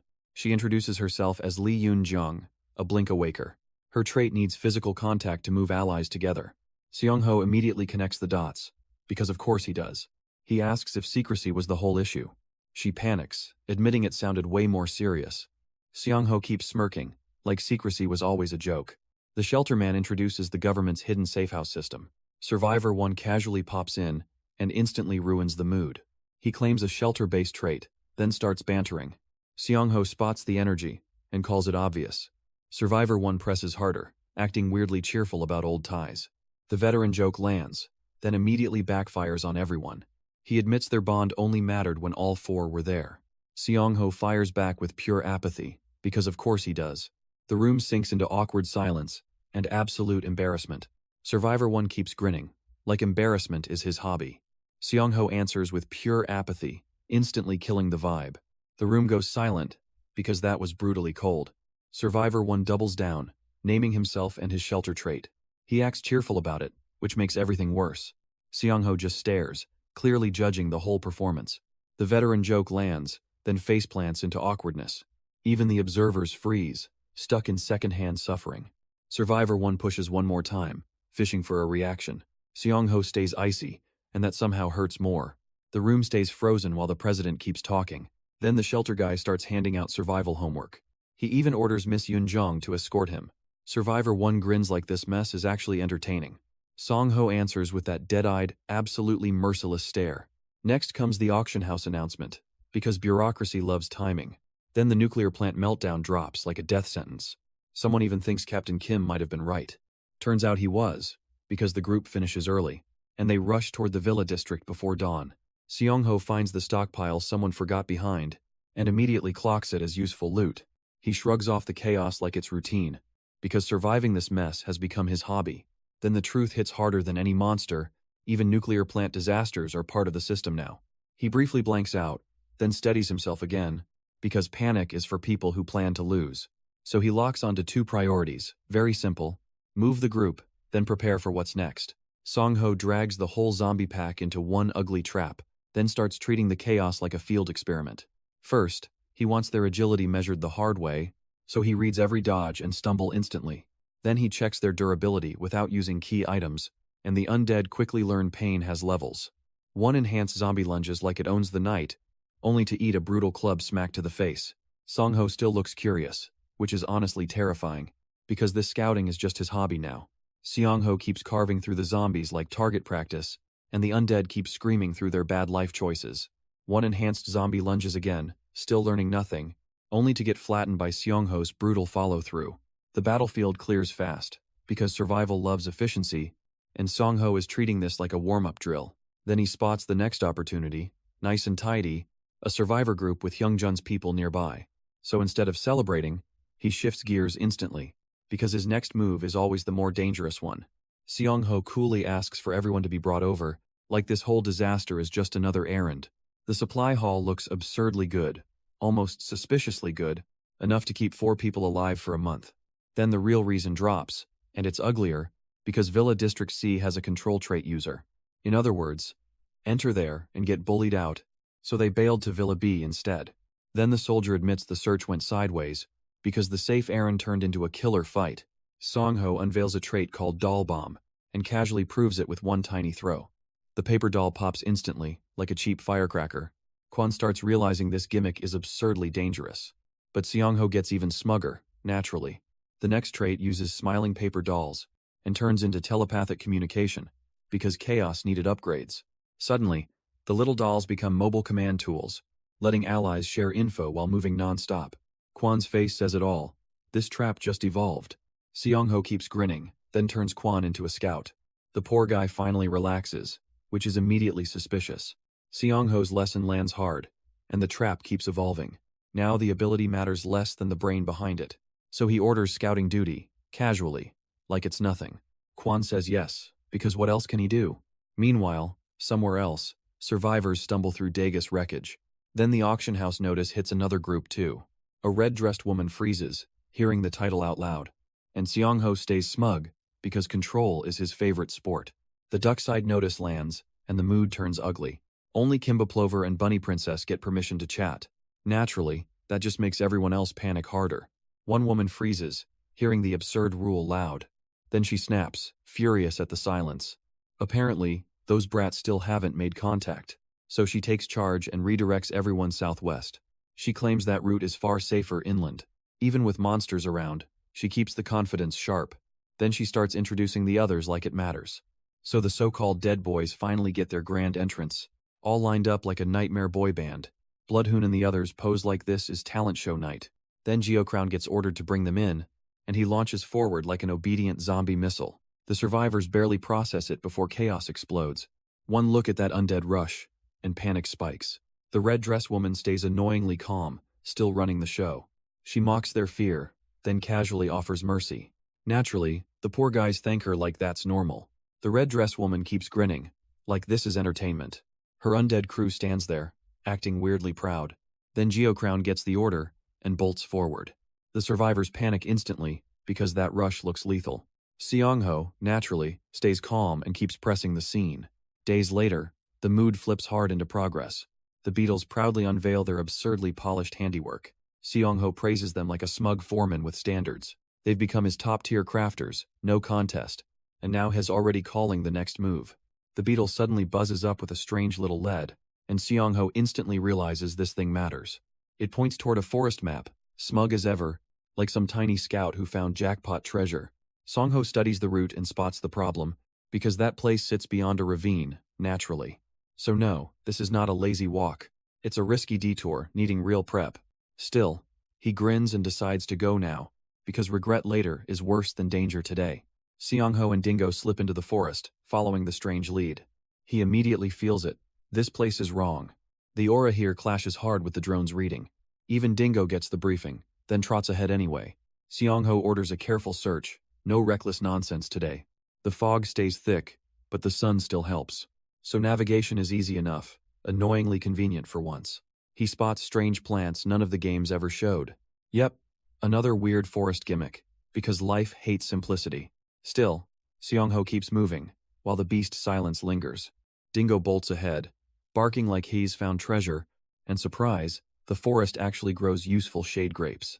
Seongho smirks, because luck finally acts less annoying, while the grapes promise night vision for months. He starts harvesting fast, turning danger into dinner, and even Dingo helps, stuffing his face proudly. Then Seongho notices something off in the silence, and his expression drops like a trapdoor. He ducks behind a tree, hand moving to his sword, because whatever's coming clearly isn't cute forest fruit. The silence snaps, and a werewolf crashes into view. Seongho instantly realizes this forest has worse rules. Dingo freezes, while the beast keeps sniffing around. Seongho calmly removes his watch, prepping instant retreat. He knows head-on combat would be a dumb funeral, so he snatches Dingo, refusing to gamble recklessly.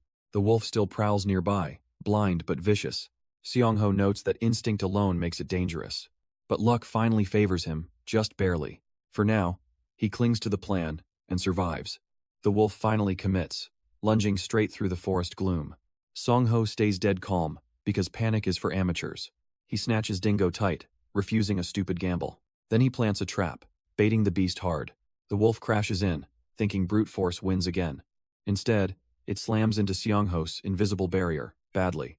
That smug predator just face-planted into pure embarrassment. Seongho slips away, sword ready, eyes still cold. He even teases the beast, like this is routine. Then he leaves the monster behind, still raging.